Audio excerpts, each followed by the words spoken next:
Can you guys hear me now? Can you guys hear me now? Can you hear my voice? Can you hear my voice? Can you hear me? Nope, still no audio. See if you can modulate the buzz into. Wait, you can hear me. They can hear me. Ah, yes, yes, yes. You can hear me. Yes.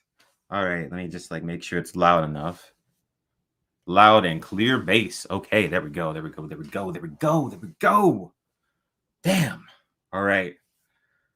So I just finished watching. I just finished watching the first episode of House of the Dragon. But really, I'm just streaming just to chat with you guys because it's been a minute, and I just want to come here and stream chat with you guys. I also saw Sandman, the new Neil Gaiman show on Netflix, and that's fine. We can talk about that too. We can talk about whatever you guys want. We're just chilling here. You guys ask me whatever you want. We're just chatting. Thanks for the super chat. Aloha, Senior Quinn. I hope you enjoy the show. I look forward to hearing your thoughts. Also, would you recommend watching Sandman? Thanks, bro. Well, first of all, for the first thing I'm going to say is if you haven't watched Sandman, if you don't know what Sandman is, if you've ever seen in my videos this giant thing of graphic novels, these huge fucking tomes, this is Sandman. I'm obsessed with Sandman, and I've been obsessed with Sandman for years.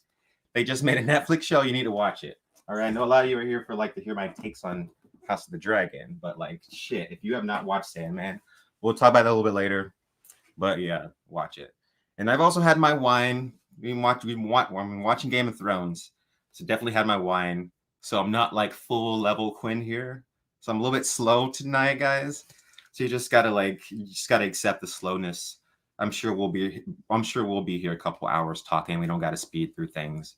Just chill and chat. Talk about shows, talk about books, talk about whatever we want. We're all here just chilling. We're all here just hanging out. So like I said, just saw House of the Dragon. And let me tell you guys, I was not hyped about this show, right? I was not giving this show. I was giving it the benefit of the doubt, but I was not basically just super hyped. I'm so excited to watch the new Westeros show. Basically, my opinion on this up until this point was, fuck, George R. R. Martin's doing another TV show before he's even finished Winds of the Winter. What the frick, man? Why are you doing this? But now that I've seen it, in case you don't want to watch the whole thing, my opinion of the show is basically, I think that if you're not thinking about the ending of Game of Thrones the entire time, then you'll probably like this show. You'll like it. You'll like it. It's good. It's good. The thing that stood out to me, let me tell you, the first thing that stood out to me with the House of the Dragon show is how colorful it is, right? Oh my God.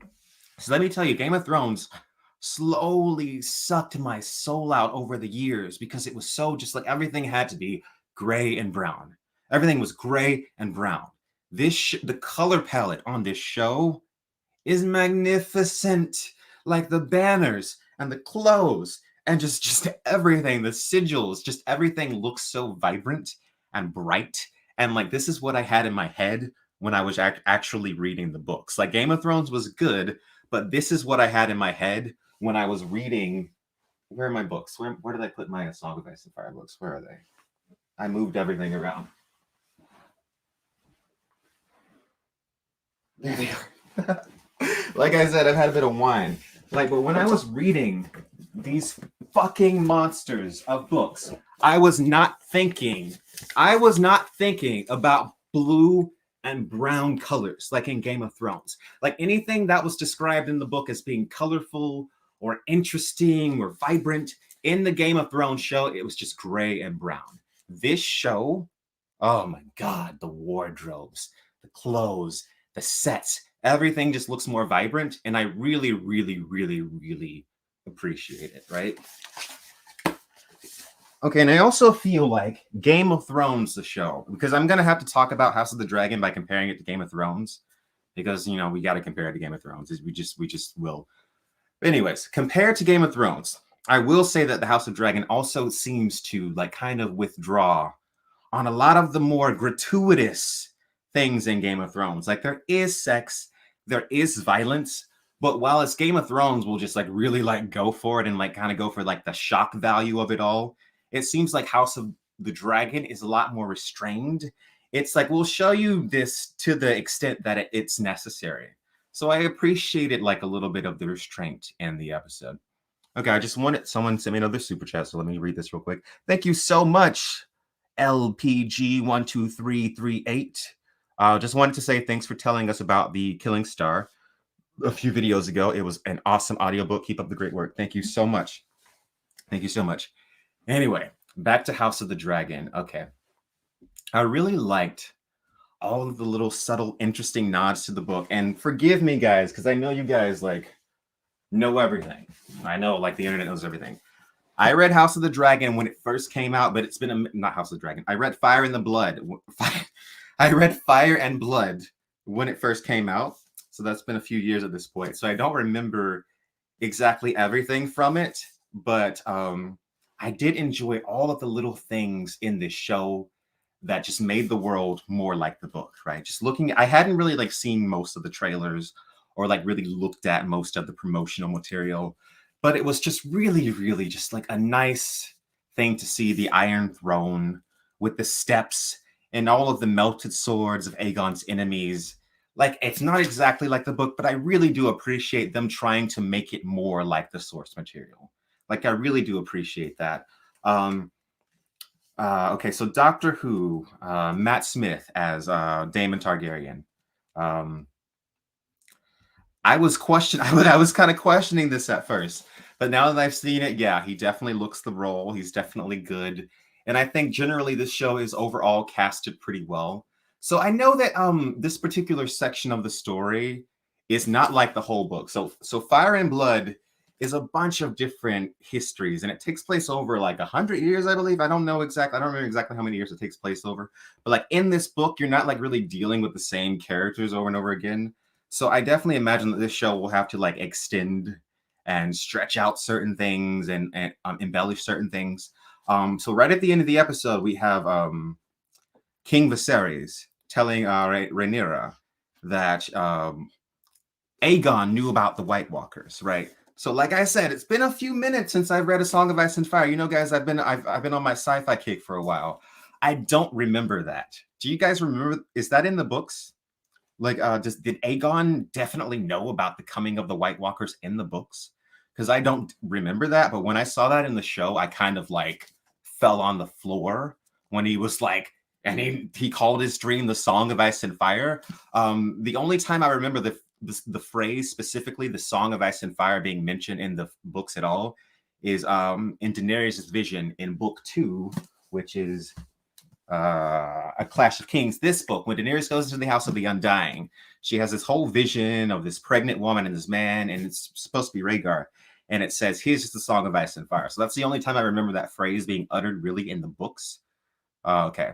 So everyone's saying that that's not in the books. This comes from an interview with George R.R. Martin. Okay, so it is technically maybe still canon. It's just not in the book. Okay, I get it.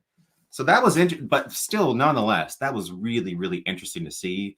And I kind of like fell on the floor when I heard him say his dream was the Song of Ice and Fire, because like the thing about Game of Thrones that disappointed me so much was that like I love the fantasy lore, right? I love the world of Westeros and Essos and this entire thing, and the long history and how like historical things reflect like future things, and you know all of that stuff. I just really love it, and the characters and all of that stuff. And a lot of that was missing from Game of Thrones, like the lore and the feeling of being in this fantasy world is like, to me, what was largely missing from Game of Thrones. And just to have them reference things like the Song of Ice and Fire, simply enough, I know I really like it, and it shows me that they really like thinking about the lore and they're really trying to respect things. Like I said in the beginning of this, I think that if you don't think about the ending of Game of Thrones this entire time, you will like this show.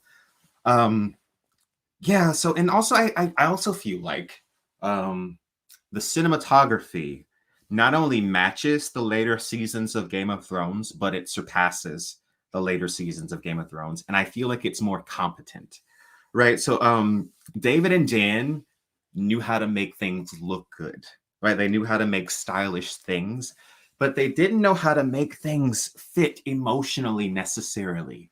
And I thought, particularly in this first episode, the juxtaposition between the birth, between the childbirth and the tourney was really, really an interesting choice, because it's like you have these two dramatic events taking place at once, and it's kind of like um, the impact of both of those like scenes are like feeding into each other. So I thought that was really interesting that this queen is going through this really painful birth at the same time while this really like dramatic and this really dramatic tourney event is happening. And also like holy heck, where the flip was this tourney area in the first season of Game of Thrones? Because I remember in the first season of Game of Thrones where you have that tourney when Ned gets to King's Landing, they're basically on the ground. So that's pretty funny. But I really, really liked the way the whole like tourney area looked. That was pretty good. And also just like go back to that, the colors. I would have to go back and look at some of the shots from the old Game of Thrones, but like the color in that tourney scene. Oh my god. It's like the saturation had to be turned all the way down in the original Game of Thrones. But here it's like turned up.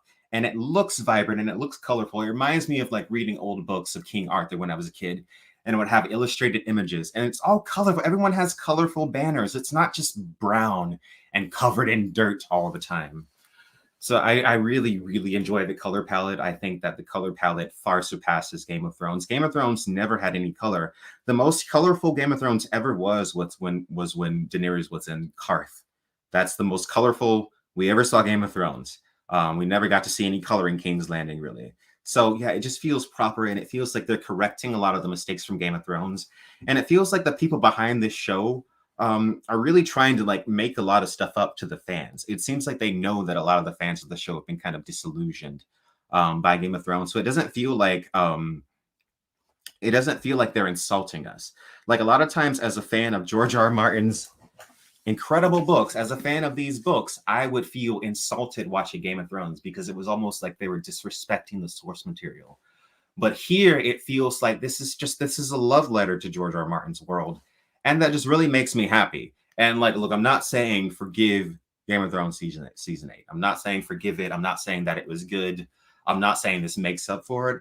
But like, I think on its own, this is a good show. And yes, I get that some people are upset with George R. R. Martin because it's like you're doing another show and then the Jon Snow show after this, and you still haven't finished the books. I get that people are upset about that, but like this show on its own, if I have to like say whether or not I think it's good, I think that it's good.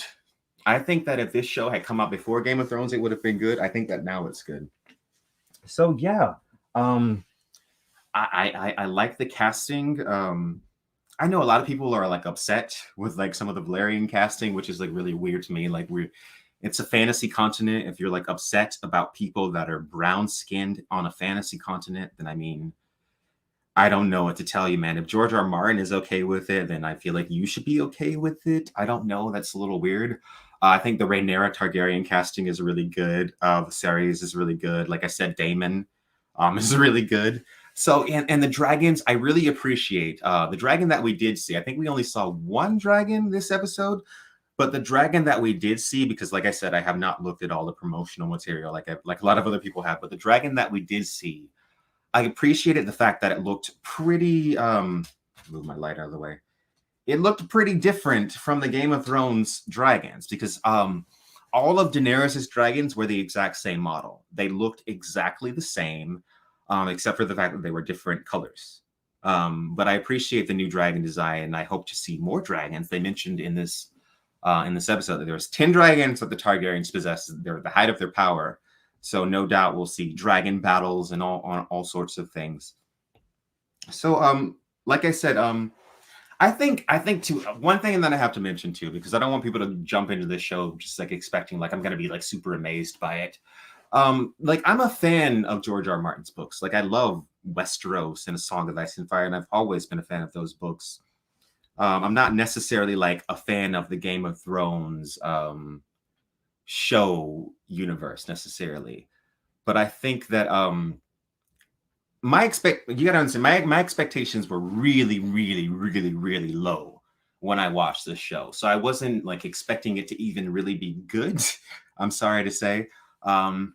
But I was pleasantly surprised that it wasn't disrespectful to George R. R. Martin's source material, and I've since learned that George R. R. Martin was very close to this show because, like I said, I've moved really far away from A Song of Ice and Fire content on my YouTube channel, but I think that they did a good job, and I think that it's a good thing that George R. R. Martin was really close on the series, and that he kind of held their hands, and I think they get Westeros, right? So seeing King's Landing in this show feels more like how I imagine King's Landing in the book than the original Game of Thrones show ever did, right? And that's exciting to see. And I'm pretty sure we got a glimpse of, if I remember correctly, we got a glimpse of Harrenhal in this episode as well. So that was super nice to see. And I'm hoping to get glimpses of all sorts of things. Like I'm really excited to, hopefully we can see like Winterfell. That would be really nice. Or maybe Casterly Rock would be really interesting to see. Yeah, so there's a lot of cool places from the books and cool things that we could see. I'm interested to know how far this show will deviate from what's exactly written in House of the Dragon, because House of the Dragon, like I said, it's one book with a bunch with like 150 years or so of history in it. So it's not just on this specific era in time. So I'm wondering how many elements they'll include from this cool book that I would enjoy. Like, so for instance, like I'm not saying they have to like jump and do like a different part of the timeline, but if you could include certain elements from different things, that would excite me as a fantasy nerd. Like maybe, I don't know, like some Krakens or something like that. Because I know George R. R. Martin is a huge fan of H.P. Lovecraft, or he really enjoyed H.P. Lovecraft stories. And in this book, there's a really awesome, badass scene with a Kraken that appears and like eats some ships, and it's really neat. And also a fantastic story that I would love to see. I don't remember the names because, like I said, it's been a minute, but the Targaryen princess that took the dragon, Balerion the Black Dread, and flew off for like a year. And then she comes back and something's wrong with her. She's sick. She's overheated. They put her in this ice bath, and suddenly all of these worms or like snakes with hands that are on fire like pop out of her body, and she dies, and her eyes boil like boiled eggs or whatever, and it's like so disgusting and creepy and just like horrifying. I'm like, could we see something like that potentially in this show? I mean, it doesn't have to be with the same character potentially necessarily, but could we see something like that? Like if we're drawing from the source material of Fire and Blood, like, I mean, I'm a weird motherfucker. Let me get my super chats. I know some people sent me super chats. Just a reminder, guys, I'm sorry if I'm a bit slow tonight because like I was watching Game of Thrones, and like a bit of my tradition with Game of Thrones is like I've got to have wine. So I've had a bit of wine tonight. So pardon my slowness. Okay. So Lucid Dreamer says, I'm on death's end, the beginning of the post-deterrence era, and I'm starting to hate Shang Zine, and also humanity. Thoughts? We could talk about the three-body problem a little bit, but I want you to know that you are not the only person that hates Shang Zine, but we can talk about that book series in a little bit. Let's get through like all of our House of the Dragon stuff first. All right. Someone says, appreciate your thoughts. I appreciate your super chat and the support of all you guys. Yeah, I just really appreciate being able to be on YouTube and share my thoughts about TV shows. It's great. Quinn, what's your cup bearer? Who's your cup bearer? I don't know. I don't have a cup bearer. Okay, anyway. So, okay, what else did I enjoy about House of the Dragon? Let's see. So, surprisingly enough, I was really drawn to the costumes. Game of Thrones obviously had really good costumes, but like I said, I felt like all the costumes in this show were just really colorful and really well done. And they just, everything just looked so good, right? The sets looked so good. The characters looked so good. The wigs, for some reason, looked better in this show than Game of Thrones, because there were some wigs in Game of Thrones where I was like, oh, that's a bad wig. But this show, yeah, it's really good. All right, so what else? Anybody got any questions about House of the Dragon? Like, what did you guys think of it? Did you watch it? Did you enjoy it? Oh, okay, yeah, okay. Daemon's helmet. I'm going to be honest about Daemon's helmet. And if you're watching and you're enjoying the stream so far, hit the like button, please. It really helps out. So I'm going to be honest about Damon's helmet, right? When he was jousting, there was times when I thought the helmet looks really cool. And there was times when they showed it up close where I was like, the helmet looks kind of stupid. I couldn't decide whether I thought the helmet looked cool or whether or not I thought the helmet looked stupid. I seriously could not decide. Where did I put my beverage? It was here the whole time. So yeah, I couldn't decide whether or not I thought it looked stupid or good. I did notice that Rhaenyra's outfit looked basically the same as Daenerys' season 7 and season 8 outfit. What is up? What if a splinter went in his eye? I know, right? I know, right? Anyway. So I got 2 more super chats. Let's check those out. Okay, your 3-Body Problem series. My mind is destroyed. How do I unknow the Dark Forest theory? Terrifying. Yeah, if you guys have not read the 3-Body Problem series, you like science fiction, definitely check it out. It's definitely one of the most terrifying series out there. Someone says, I haven't read the books, but is there any reason I shouldn't be rooting for the Valerians and Rhaenyra? I mean, I don't want to spoil stuff, but I mean, the thing about George R. Martin's characters is everyone's kind of gray. You're not going to find anyone that's completely a hero or completely a villain. I mean, some people like swing heavily either one way or another, but I mean, and they could change things for the show too. The thing is, I posted a thread on Twitter the other day. By the way, if you're not following me on Twitter, you should.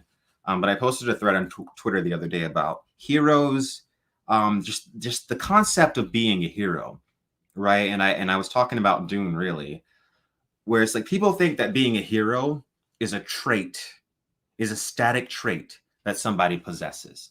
But being a hero is actually a transitory experience that you embody for one period of time. It's not something that you achieve the state of being heroic and then you're just heroic forever. There's no way that you'll ever be heroic consistently, right? And like a real problem that a lot of leaders or people in power have is that they buy into the myth of their own, like heroicness, right? And they don't do anything to actually maintain that heroicness. So it kind of becomes a corrupted thing. And honestly, if the Daenerys thing was done right in Game of Thrones, that's how that storyline should have played out, where it's like someone buys into their own myth a bit too much, and then because of that, they do bad things without knowing. But because of the way Game of Thrones went, they just kind of didn't handle that concept correctly. But George R. Martin tends to take a nuanced approach with that. There's things that characters do where you're like, I like this character, but this thing that they did makes me like them less. So, I mean, it's not so simple as like, should you be rooting for one person or not? You know what I mean? It's just like A Song of Ice and Fire to me, especially this book, kind of like it reads like you're reading a history book for like a fictional series, right? You're reading the history of something that never happened. So that's kind of how that works. In history, there are definitely no heroes in history, right? It's all about the myth of what actually happened. The myth is more important than what actually happened. So someone says, spoilers for the episode. Let me read this before I read it out loud, in case people don't want to hear spoilers. But like, if you're watching this stream, like assume you're going to get spoiled for the new episode of House of the Dragon. So yeah, spoilers for the episode. We're actually talking about Sandman here. So dream prophecy.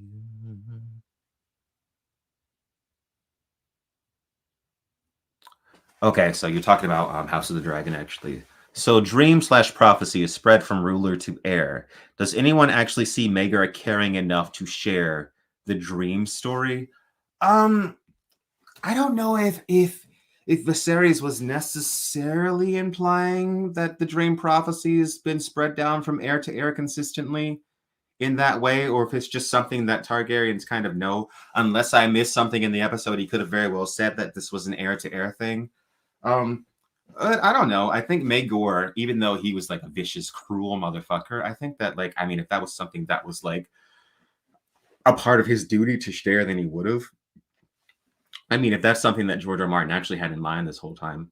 I mean, actually, based on some of the things that I've read from George R. Martin's not a blog, and things that I've seen posted, George R. R. Martin has actually changed a few things from the books. I guess he's changed a few things since the show's actually come out. So he's gotten new ideas, and apparently some characters that die in the show don't die, and some characters that live in the show don't live. So that's interesting. Oh, let's say so. Minty says just did 3 hours of House of the Dragon, and I have no one I know that's even seen Sandman yet. Oh God, we'll get to Sandman in a minute because, like I said, honestly, like honestly, right after this stream, if you have not seen the Netflix adaptation of Sandman, which is Neil Gaiman's masterpiece, I have all the collected absolute volumes right here because I love this more than my own soul. If you have not seen the Sandman, just go binge the Sandman tonight. If you're just looking for something to watch, you don't even need to look it up. Just watch it. It's so fucking good. And reminder, I've had some wine tonight, so we've kind of got like we're kind of getting the unhinged version of Quinn here tonight. So don't expect proper Quinn. I'm gonna be tearing books off my shelf, throwing them on the ground. I didn't actually throw it on the ground. There's a chair right there. But anyway, okay, let's see. Looks like I got another super chat. What did you think of the 18 plus scene in House of the Dragon? Sorry for being too much explicit. No, you're fine. Like I said earlier, I thought that it was more restrained than Game of Thrones. Like Game of Thrones could be very gratuitous at times. It could be very over the top with the sex scenes. I guess the most infamous sex scene in Game of Thrones is when Peter Baelish is just telling the sexposition scene where Peter Baelish is telling like this long story about Catelyn Stark and how he was in love with her and whatever, and the two sex workers are just like going at each other like right there for like 5 minutes. But I think in House of the Dragon it is less gratuitous. It definitely feels more restrained in a way, and even the extremely graphic violent scenes in the show seem more restrained than Game of Thrones in a way. Like it's not like just over the top crazy blood. Like because you guys remember like in Game of Thrones that crazy ridiculous over the top scene at Craster's Keep where it's just got all Craster's wives are just being brutally just like raped. Oh, I hope YouTube doesn't demonetize me for saying that, but just being brutally assaulted for no reason for like 3 minutes on scene, just like in the background. It's like sexual assault is just like a background thing for like Game of Thrones. And it's just like so over the top, and the stupid idiots drinking out of the skull. It's so stupid. So I think that this show will probably mainly avoid stuff like that based on this first episode. Like they won't shy away from showing you that like, yes, bad things happen. Yes, really violent things happen, but it doesn't have to like go over the top. Like with another example is when Arya kills Mirren Trant. And they have to go out of the way to show Mirren Trant like beating little girls. And you have to go out of the way to like show like Arya like slowly killing him and cutting him up for it. I'm just like, okay, I get it. It's gratuitous. It's over the top. But I feel like this show is doing a better job with it. And I saw someone earlier say the birth scene was a little bit gratuitous, but I don't even think that the birth scene was overly gratuitous. I think it was very emotional. But like this is a thing that happened. Like childbirth was not something that like was safe. Back in the day, it was not something that was safe.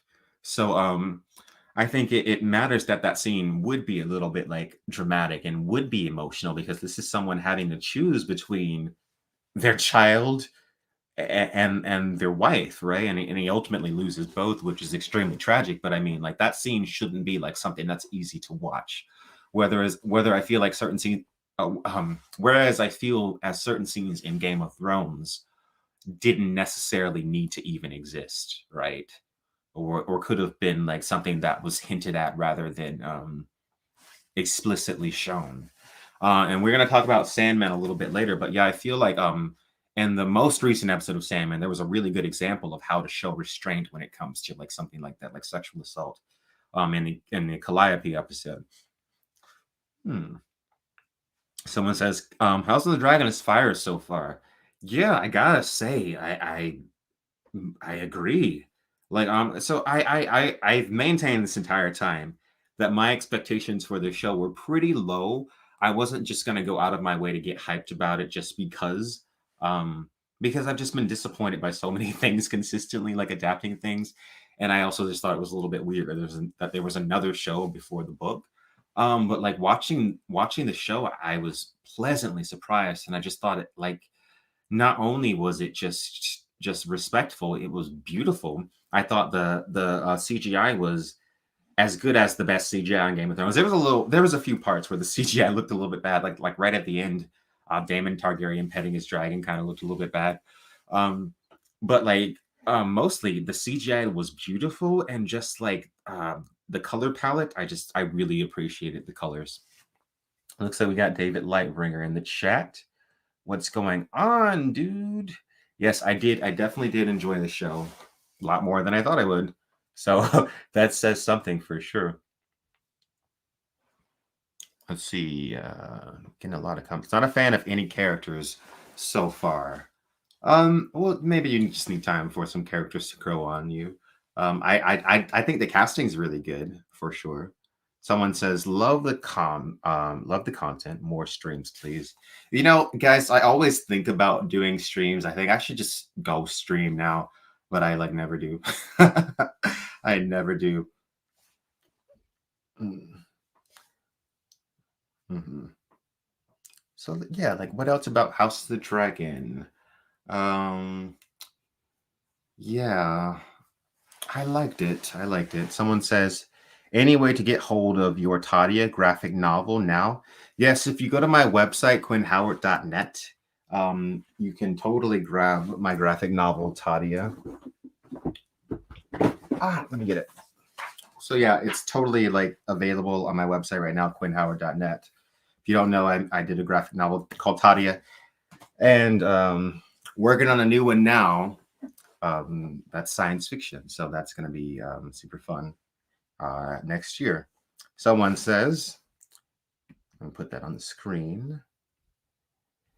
In other words, what was holding the latter seasons of Game of Thrones back was not the lack of book material, but Weiss and Benioff's shock value and just like a fantasy. I absolutely agree. Well, the thing is, I noticed that they had a very obvious disdain for fantasy, the look of fantasy, the feel of fantasy, very early on, when they would just cut out random things that I loved about what made the books fantasy. They would just cut it out. So I noticed that very early on, and it was just their like inability to, I don't know. I don't want to be too mean, but I feel like they weren't very authentic in how they approached things. It's like characters did things simply to serve the narrative, right? And when it comes to writing, no matter what the story is, no matter what the scenario is, the character always 100% has to come first. The character cannot simply act because you need this to happen for your story. The character has to act based off of their background, based off of their personality, based off who this character is. And it doesn't make sense when Jon Snow is just like this brain dead loser, or when Daenerys is just like this psychopath that burns children suddenly just because it serves the narrative, right? And so I think that was the biggest problem. In addition to the fact that they just really had this distaste for fantasy and just really did not like George R. Martin's world very much, right? It's like they liked their vision of George R. Martin's world, but they didn't necessarily like the world that George R. Martin had created, in my opinion. So that's my opinion. Okay, Quinn, odd topic, but given your love of character-driven sci-fi fantasy narratives, have you watched Arcane on Netflix? If not, I'd recommend it far and above anything else on TV. I have not watched Arcane, but thank you for your recommendation, and I'll probably give that a try eventually. Been getting through Love, Death, and Robots, which is my other animated Netflix show that I've been enjoying so far. Okay, so someone says, Plastic Pinocchio says, love the channel, Quinn. Have you ever read alternate history, particularly Harry Turtledove's World War series? That's some good underrated sci-fi. I have not read any of that, but thank you for the suggestion as well. Thank you for the suggestion as well. So let me know, guys. Did you guys enjoy the House of the Dragon? Did you guys enjoy the House of the Dragon? Let me put it to you guys. What did you guys feel? And actually, I'll be right back. I'm gonna grab my phone so I can see the comments because I can't see the comments super closely.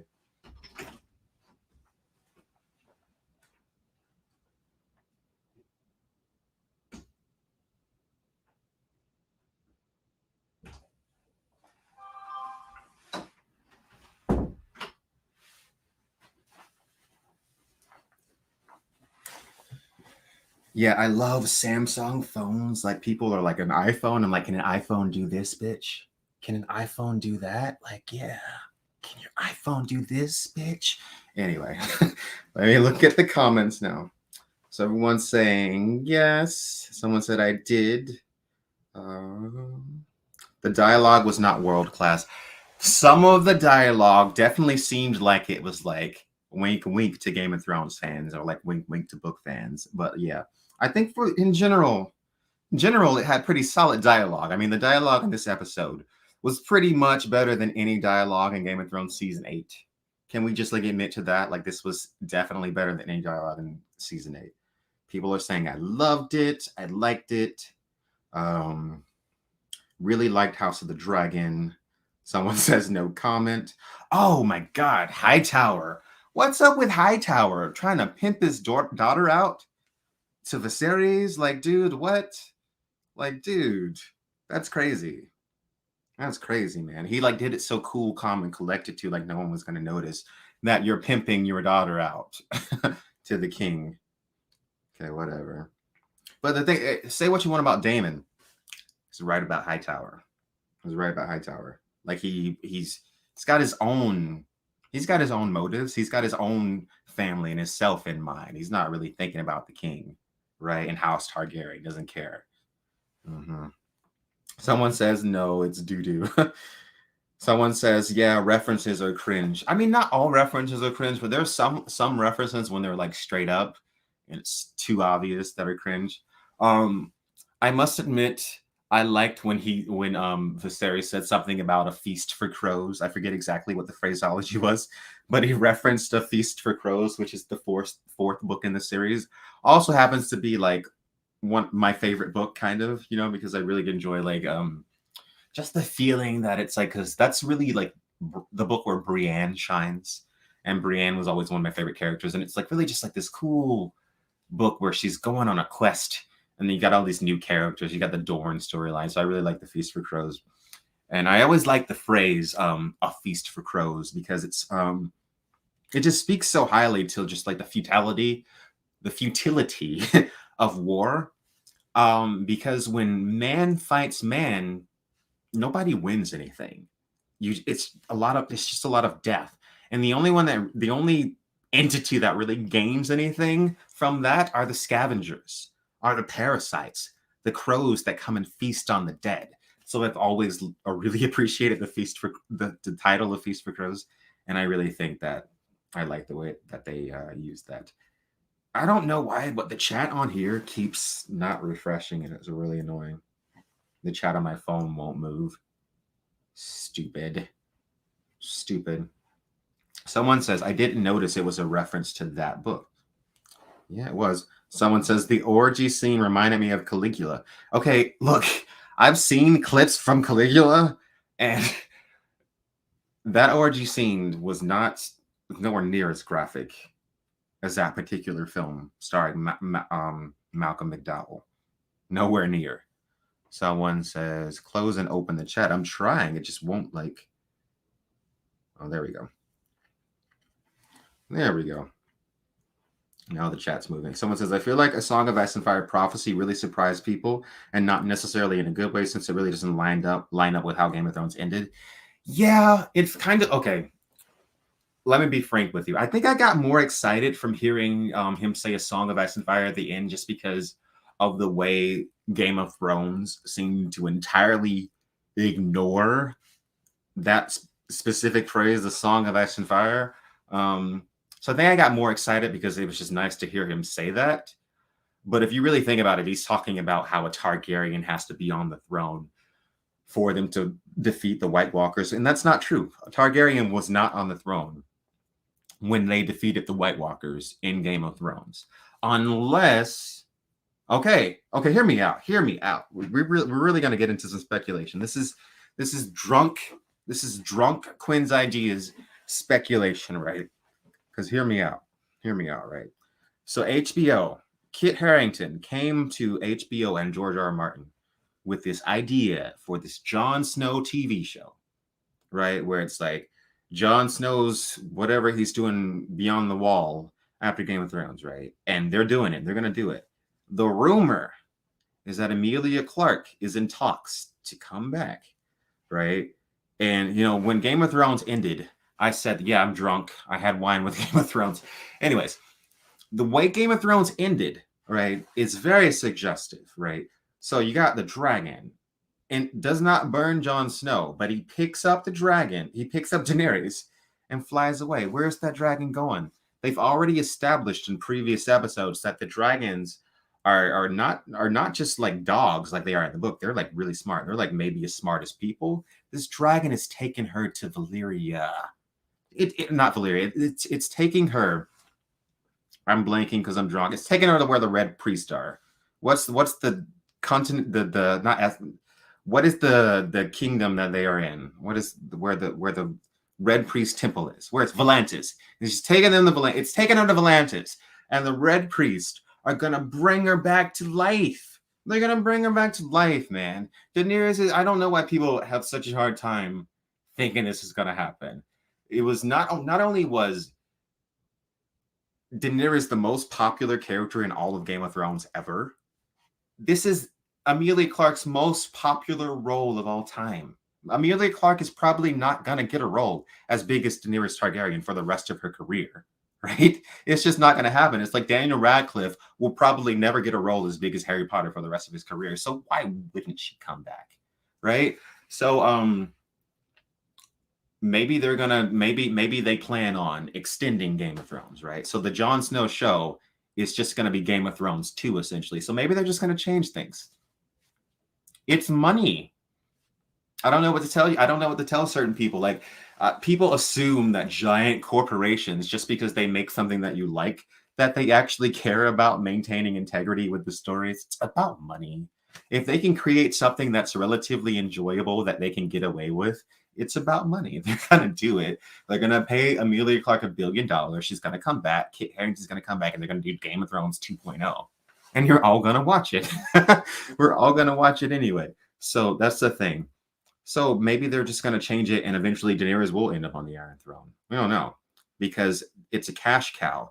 And since Game of Thrones ended, it doesn't matter how bad Game of Thrones was perceived when it ended. Since it ended, you cannot deny every studio and their mama has been trying to make the new Game of Thrones. Have they not? The Witcher, The Wheel of Time, this new Lord of the Rings show that's coming out that looks, we don't even need to talk about the Lord of the Rings show, but whatever. Everybody's been coming for this mantle because it's just that popular. People just love it that much. We love the dragon girl burning people with her dragon, right? And that's just the truth. It doesn't matter, like, if you think it's like it'll be cheesy or whatever. If they think they can get away with doing it, they absolutely 100% will. And that's also the reason that they're making Indiana Jones 5, right? Right? Okay. I just want you. I'm just trying to wake you guys up to the way it works. Money rules the world. If they think they can squeeze another dollar out of it, they'll bring Daenerys back so quick, without blinking an eye. And honestly, here's the realty. I don't even blame them, especially like totally disregarding the books. The show did the necessary work to set up the rebirth of Daenerys, right? So if Daenerys came back, it's not like it's out of left field. We've seen characters be brought back by the Red Priest time and time again. And this is literally the mother of dragons. Okay, so let me actually get an extension cord and plug in my computer before it totally dies. So I'll be right back.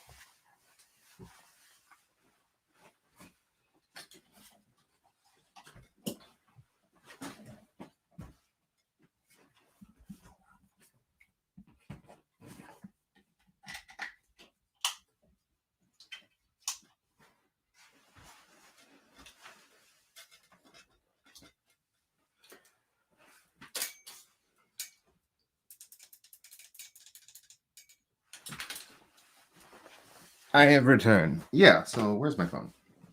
Yeah, so what do you guys think about that? You think they're going to bring Daenerys back? Let's do a vote. Yes or no? Do you think if HBO had the opportunity to bring Daenerys back from the dead for a Game of Thrones Part 2 show, where Daenerys basically, like, it would basically be Daenerys versus Bran. Because at the end of Game of Thrones, Bran was basically like, I'm going to go find Drogon, right? So he's hunting for him, like in the Either or whatever the fuck. Yeah. So do you think they do it? It's not the question. The question is not do you want them to do it? The question is do you think they would do it? So we're getting some yeses. Someone says no, she's done. Someone says yes, 100%. I don't like it, but yeah, I feel like they will. Someone says please no. It'll be stupid, but they'll do it. Someone says no. Someone says do not.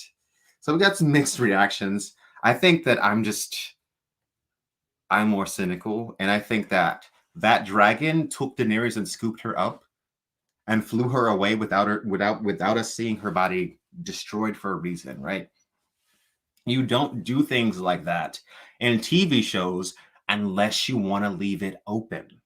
You don't do things like that in TV shows unless you want to leave it open, right? So that to me, immediately when I saw that, it was immediately suggestive that like they want to leave it open that they could bring her back at any point in time. Because you remember in the show they set up the Red Priest of Atlantis. They showed us Kinvara. They basically had no impact on the rest of the show, but they showed us that they set it up. It did the work. We saw Beric Dondarrion come back time and time again. They did the work to show us that Red Priest magic can bring people back. They did the work to show us that basically the Red Priest of Atlantis see her as like a goddess, see her as like a prophecy reborn. They did that work. So if they wanted the new show, I think it's possible. It's possible. It's possible. Someone says the show is trash. Oh, this show is trash. Someone says, would you make a video about Jurassic Park or any of Michael Crichton's books? Sphere is my favorite and made me love the genre. Well, I haven't read many of his books, so I really couldn't do that. I really couldn't do that. I really couldn't. Even though, like, I'm sure, like, I hear like Jurassic Park, the book is really different from the movie, and I've tried to read it, but it's not. It's not. I couldn't get into Jurassic Park, the book. I'm so sorry. Okay, let's see what else we got on the comments. Hmm. Someone says the new Game of Thrones is awesome as fuck.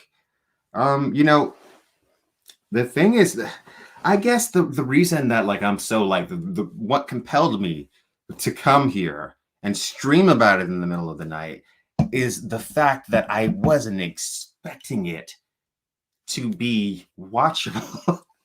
I know that sounds like kind of mean, but like I wasn't expecting it to be watchable. Like I was expecting this to be something that I would scoff at and be like, "Oh, this is more of an insult to the source material." But like people like I said, I found out afterwards after watching it that George R. Martin was actually pretty close to this, and I mean it was just pretty good. I don't know what to say. Like if it was bad, I would have come on here and said I didn't like it and that it was bad, but it wasn't. It was just excuse me, it was just pretty decent. It was just pretty decent, and I don't know I don't know what else I can tell you. Like I mean how do, I guess here's the thing. I mean, the reason a lot of people I think got super pissed off at me just when I say things like I'm not really hyped about the show or I don't know if the show's going to be good is because I think people are used to like a person being on like either one side, right? And that they just stay on this side forever because this is their thing. And me, I'm just like, if I like it, I like it. And if I don't, I like it. Some episodes of Game of Thrones I liked, and I would come on and be like, I liked this episode. And some episodes I didn't. I would say I didn't. And I think that was very like, I don't know, disturbing to some people. The fact that like I wasn't completely all in for this show at all times, like certain people are, I guess. And to me, I'm just like very like honest with my opinions of things. So like that's why on my channel now, I tend to avoid even talking about things that I don't like. Like I read plenty of books that I read and I don't like them, but I don't feel the need to come on my channel and talk about how much I don't like them because I don't really feel like the need for that. So like really I just like read things, and if I enjoy this book, then I come on the channel and talk about it. So with the Game of Thrones show, it was interesting because I read the books and I love the books, and I started off my channel with talking about the books exclusively. And then the show started to come out and it started to get bad. And so it was kind of like people expect me to talk about the show. So I'm gonna talk about the show, but that doesn't matter. If you're gonna get mad about it, I don't know. So that's kind of what that is. But since I enjoyed this show, I decided to come on and talk about it, because if I didn't like House of the Dragon at all, if I hated it, if I had watched it tonight and I wanted to vomit after watching it, you would not be seeing me right now. I would not be live streaming if I didn't enjoy it. So I liked it. I liked it. I'm excited for the next episode. I'm excited for like, what are there, like 8 or 10 episodes? Someone says you get blocked from YouTube channels if you are not hyper positive. Seriously though, people get lit about this shit. Like I have to be careful what I say on Twitter because I don't want to hurt people's feelings. Like people that don't even follow me will like will be like will be like stalking my Twitter account, like waiting for me to say something bad about a show that they like. Someone says, "Oh, here we go. Did you see the movie Nope by Jordan Peele?" Oh God. Okay. I know everybody likes this movie. And look, I had fun watching it. I enjoyed it, but I was also disappointed by it. And I thought it was a little bit too long. And I thought that it wasn't necessarily thematically cohesive. I think that a lot of things in it didn't quite come together as they should have. And I think that a lot of people are like giving the movie more credit than it actually deserves by comparing it to like Stanley Kubrick and whatnot. I'm like, this is not Stanley Kubrick. It's decent, it's watchable, but is Nope like my favorite movie? Is it like as good as I like hoped it would be? It wasn't as good as I hoped it would be. So that's my review of Nope. um I think that Jordan Peele has a lot of interesting ideas, right? He wanted to say a lot of things, but I think it just needed, I think Nope just needed one more rewrite, one more rewrite, and then it could have been better. So that's Nope. That's Nope. Someone says I just liked the creature. See, the creature was interesting. And I know I saw a bunch of people saying like it's like a biblically accurate angel, which to me is the dumbest explanation for it in the entire world. But I kind of just wanted it to be an alien. I don't know. And it didn't the movie doesn't really explain what it is at all. So, you know, it's not, to me, it just wasn't very that good. Okay, let me see what we got in the comments. Someone says full breakdown views on Sandman. So should we talk about Sandman? Do you guys want to hear me talk about Sandman for a little bit? We can talk about Sandman. We've done House of the Dragon for a little bit. If you guys have any questions about House of the Dragon or what I think about it, feel free to ask. But I guess let's talk about Sandman. Okay. So Sandman is the Netflix adaptation of Neil Gaiman's Vertigo graphic novel by the same name. And I did a video on Sandman, and I'm really embarrassed about that video because I pronounced really one word really badly in that video. I said like the word was autonomous, and I said something like autonomous, and I sounded really stupid. So like that video embarrasses me, but other than that, it's a pretty good video. Anyway, so Sandman. So in this series, you have this character known as Morpheus, and he is the Lord of the dreaming. All conscious beings that dream, you enter his realm when you sleep. At the beginning of the first volume of Sandman and in the show, Sandman is captured by a hedge wizard who actually sought to capture death. So this guy was like trying to summon death. He wanted to control death, be the master of death, but he ends up capturing Death's little brother, who is Dream. And for, I think in the show it's longer, but in the comics it's 70 years or so. For like 70 to 100 years, Death is imprisoned. And his hedge wizard is asking all these things of him. He's like, "Oh, can you give me eternal life? Can you give me this blessing? Give me that blessing?" And Sandman basically ignores him until that guy dies, and eventually his son grows up, and his son grows old, and he still doesn't let him go. But essentially, while Morpheus is imprisoned, his realm, the dreaming, starts to crumble. and starts to fade. And there's also dreamers, people that went to sleep before he got captured that just cannot wake up, people that will sleep for decades, right? So as he is imprisoned, his realm is not only decaying, but nightmares from the dreaming have escaped into the mortal realm.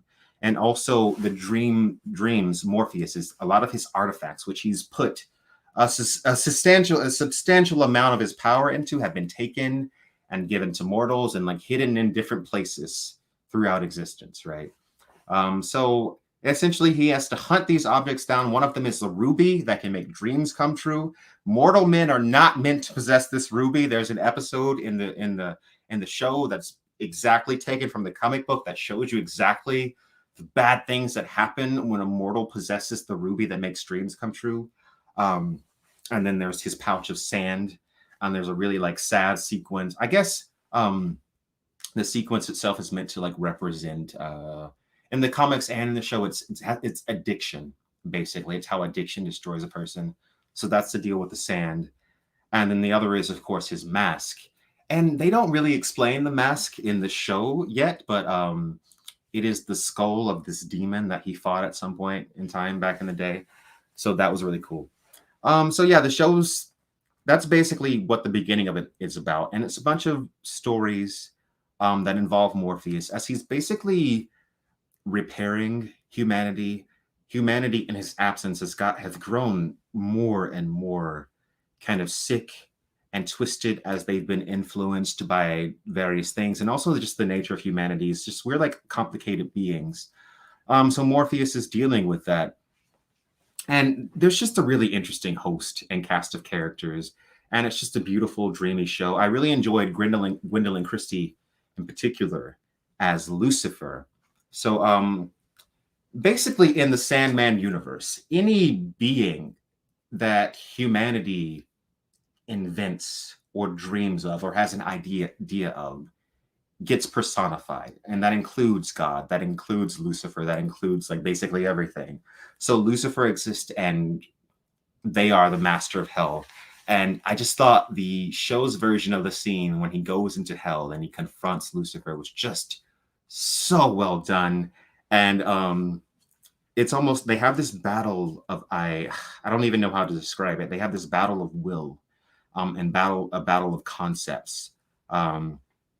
So basically, I don't know. She says, I am a mouse. He says, I am a snake. She says, I am anti-life. I am death. I am all-consuming nothingness.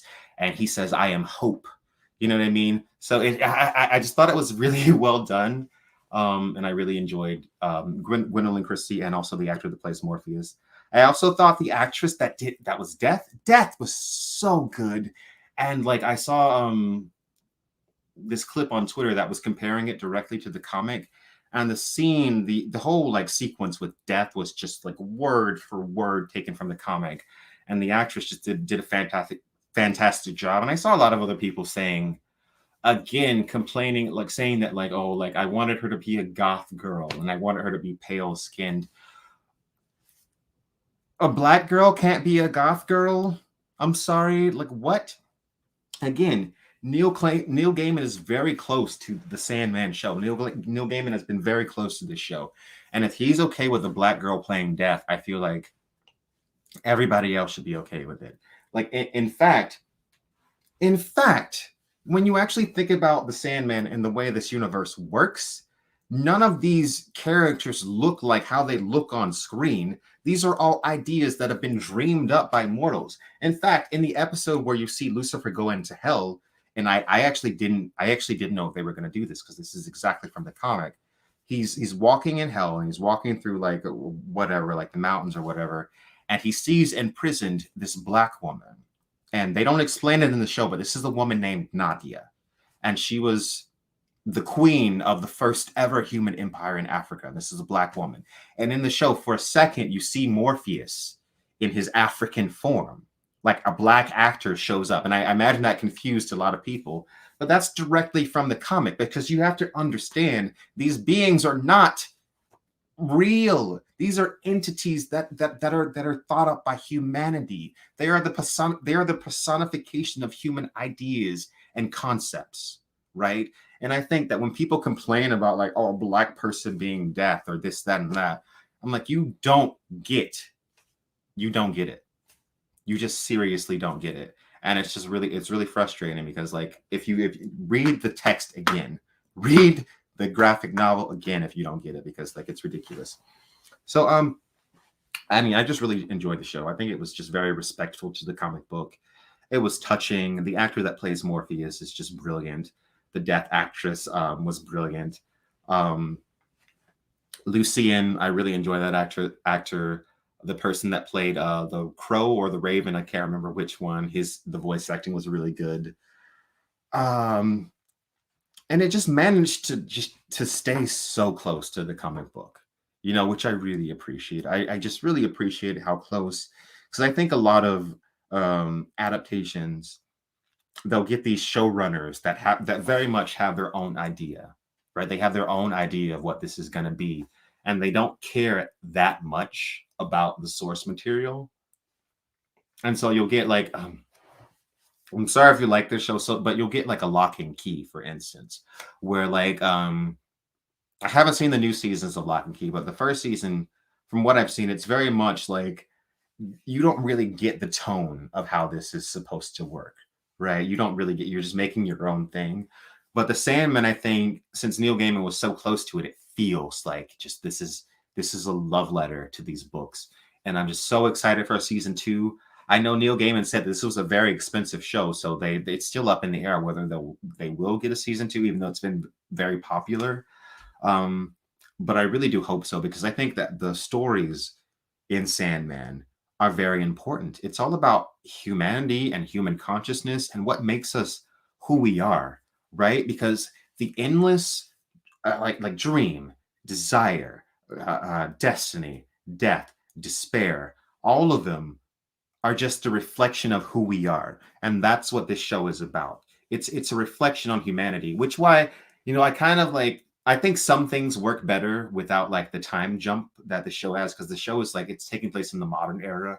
I think there's certain elements that work better if they were like taking place back when the comic was written. But I get it, because the show is meant to reflect the dreams of modern humans.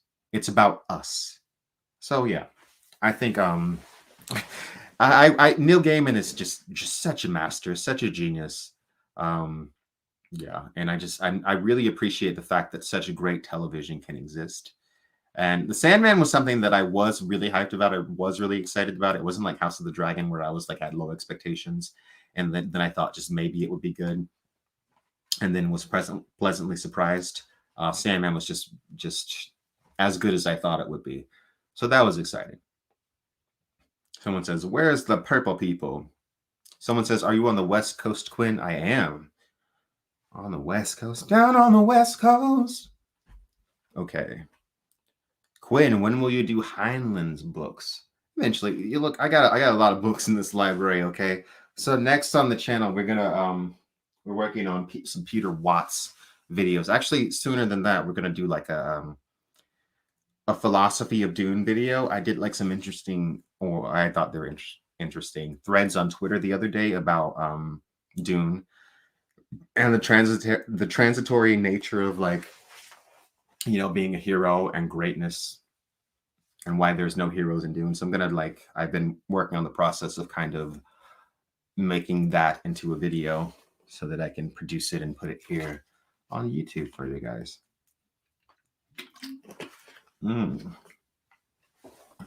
Someone says, I'm on the East Coast.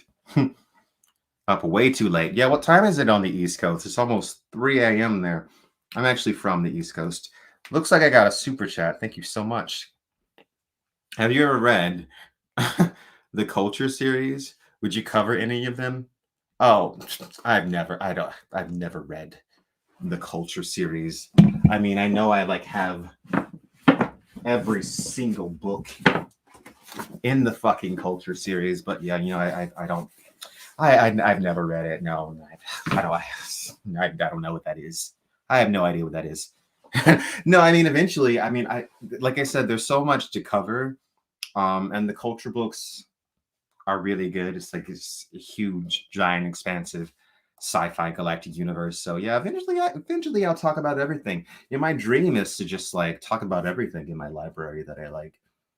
There's definitely some books in my library that I don't like. I know a lot of you just like really want me to just do like a book tour, but like one day. Okay.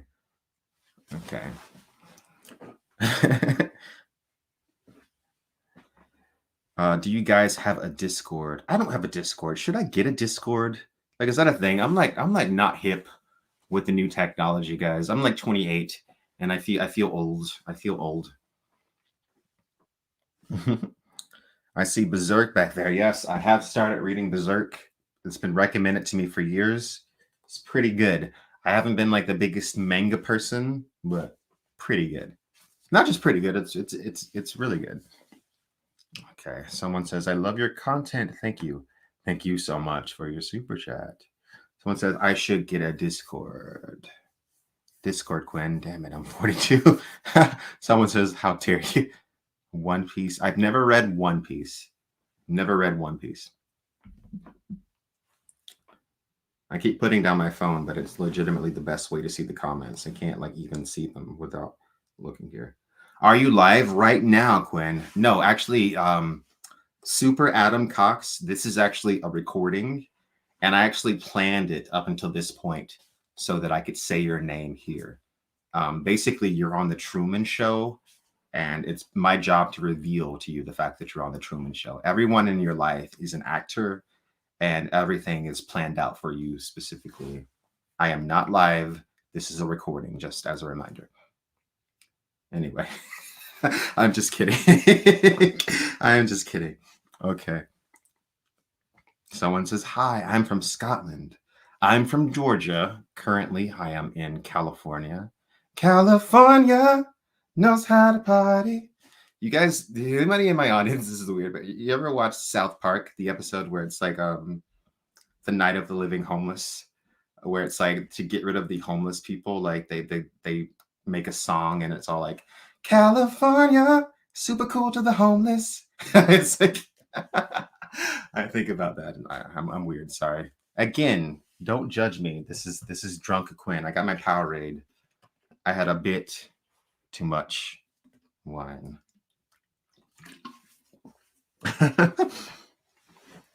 Someone says I'm in California. You know, look, I know a lot of people don't like California, but like to me, God, I would much rather be in California than anywhere else. At least, I mean, but that's coming from Georgia, right? So for me, like, some people love Georgia as a state, but for me, it's not the deal. I was definitely trapped in Georgia, and I definitely like have often described my leaving Georgia as an escape because I really do feel like it was like I would have died if I stayed there. Thank you so much, John, for your super chat. Thank you very much. Thank you so much. Okay. Someone says, you're a legend. Thank you so much. Thank you so much. Okay. Greetings from Finland. Watched the episode 4 a.m. and I loved it. Going to watch it again after the kids go to sleep. Yeah, I mean, okay. The thing is too, I'm very nostalgic about new seasons of Game of Thrones, right? It was like every time a new season would come out, it was like this exciting thing. It was like you gather with like friends or family, and it was like a whole thing. So it's fun. It's been fun to like get a little bit of that feeling back, right?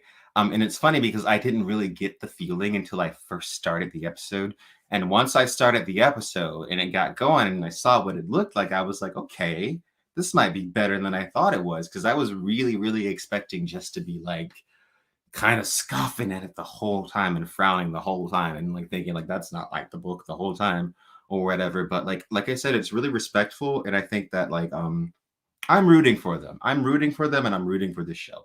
I was never like against them and hoping that they fail, but like now I'm like, okay, I'm hoping that you don't do worse than this, right? So now, like where I'm at is like I'm hoping that the how many episodes are there? 10, 8? I'm hoping that the next however many episodes uh have the same level of quality and don't dip below this level of quality, right?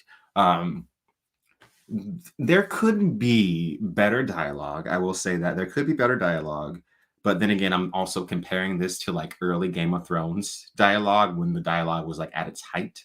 And House of the Dragon is not exactly like a dialogue heavy book, really, at all.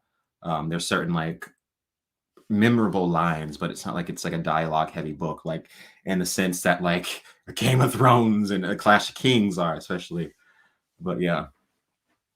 So yeah. Let's see what we got here. The Cersei speech about a song by Fire was a bit pointless with how the show ended. Yeah, we talked about that. We talked about this a little bit earlier that it kind of doesn't make sense. But my whole crackpot theory, which I don't think is a crackpot theory, is that Daenerys is going to come back for the Jon Snow show. It just seems like because when I hear well, they're going to make a Jon Snow show, right? I'm thinking, what in the fuck is that even going to be about, right? What is that gonna? What is that? What? What are you gonna do in this show? Right? I don't want to. I don't want it. I don't want a show about Jon Snow hanging out with the wildlings, and then it's all just about that. Right? If you're really gonna do this thing and revive Game of Thrones revive it from the dead, like drag the corpse up and like prop it up and put makeup on it and give it good lighting and whatever the fuck, then I don't want to just watch Jon Snow. Like, you're really gonna give me this crap? Like, get all the guys back. Bring back all the guys. Who gives a shit? At this point, they don't give a shit, right? At this point, if they're doing a Game of Thrones sequel, at this point they don't give a shit, right? Right? They're just dragon show, just dragon show, right? So I feel like don't take it that seriously. That's how I feel about it. They can't make it any worse. I mean, watch that get clipped and it'd be terrible and way worse. Okay. Someone says, I just watched all seasons of Raised by Wolves. Disappointment of cancel. Raised by Wolves got canceled? I didn't even know that. Damn. I want a show that explores the world we've only heard of in the books, like the giant Asian empire. You're talking about Yi. Yeah, I was saying earlier when we were watching the show that like there's so much cool shit they could show just for no reason. Like, I mean, you could show like I would be curious to see like a Kraken because I'm obsessed with Krakens, and I've always wanted to see a Kraken in Game of Thrones.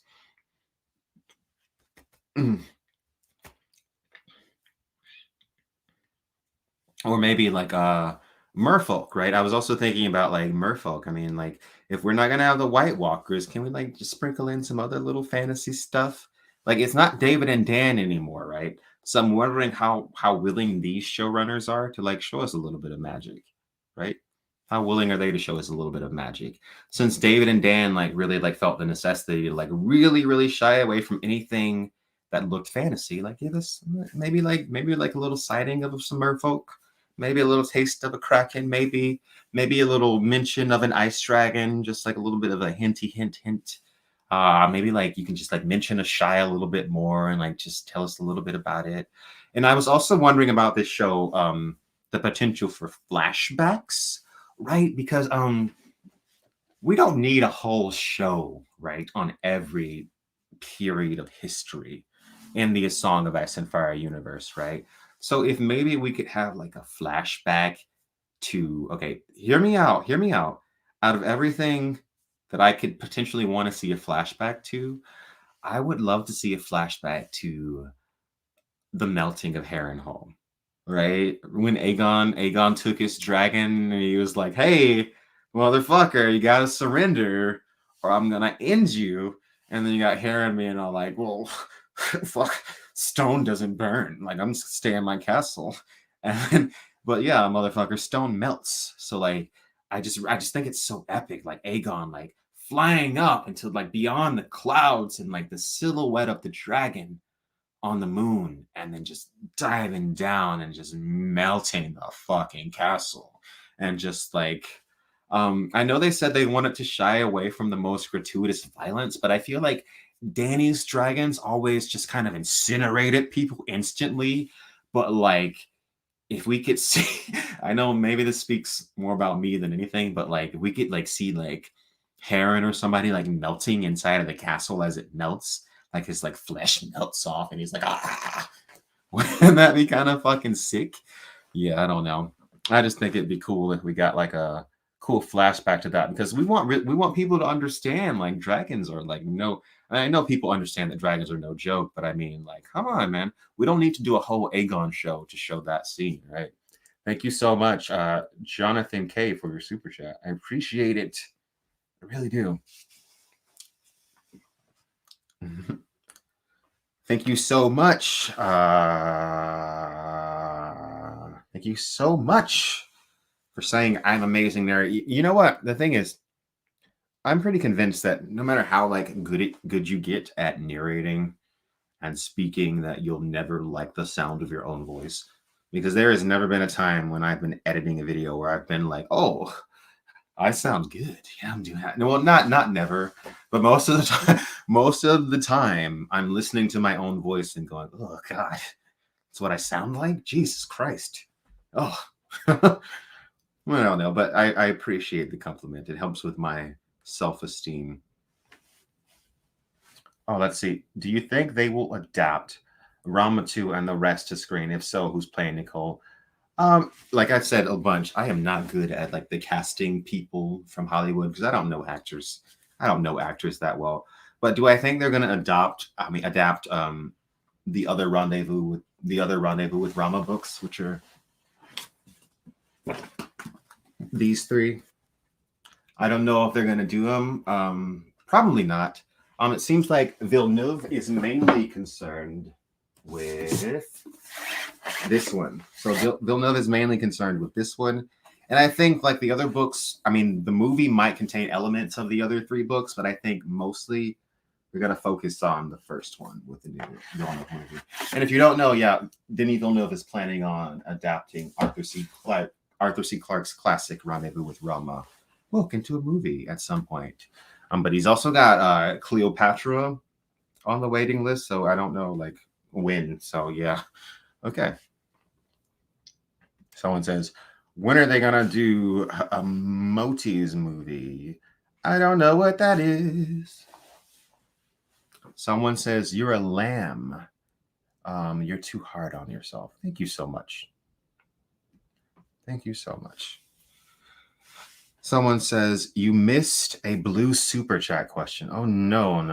I hate missing super chats. I hate it. Okay, yeah, I see it now. Can you talk about your science fiction graphic novel? Yeah, I mean, if you guys want, you can go to my website right now, quinnhoward.net, and just pull it up beside the stream. Yeah, so I haven't really talked about it on a video yet. I'm gonna like plug it in my new Dune video. But yeah, I'm working on a science fiction graphic novel. And yeah, I really just wanted to do an Afrofuturism book ever since I got my DNA test done, and I saw like the specific places in Africa where I was from, and also got like a really like interesting surprise that I was also like descended from like I had like European blood apparently or whatever. So since then I wanted to do a book that was set in Africa that was science fiction. So yeah, I created this universe with these characters, and my idea was basically Star Trek meets cosmic horror essentially, but like Afrofuturism. So if you don't know what Afrofuturism is, it's basically science fiction that is concerned with the culture of the diaspora from Africa, basically. So it's science fiction that is about Black people, and I'm not saying that it's just going to be exclusively about Black people, but yeah, that's the deal. I feel like this is something that I wanted to do because I wanted to be like I wanted to be authentic and tell stories that are like close to me, and I've really put a lot of myself into these characters. And Tadia was fun to do, but I also made a lot of mistakes with my first graphic novel, Tadia. just in the writing of it and like places that I wanted to go. We're still gonna do book 2 of Tadia, and we're gonna continue it. But like I did make mistakes with that book, and I want to avoid some of those mistakes with the lie behind the star. So essentially, we have the Wanzalili, who are these people that have been cast out of greater African society, and the world has changed a bit.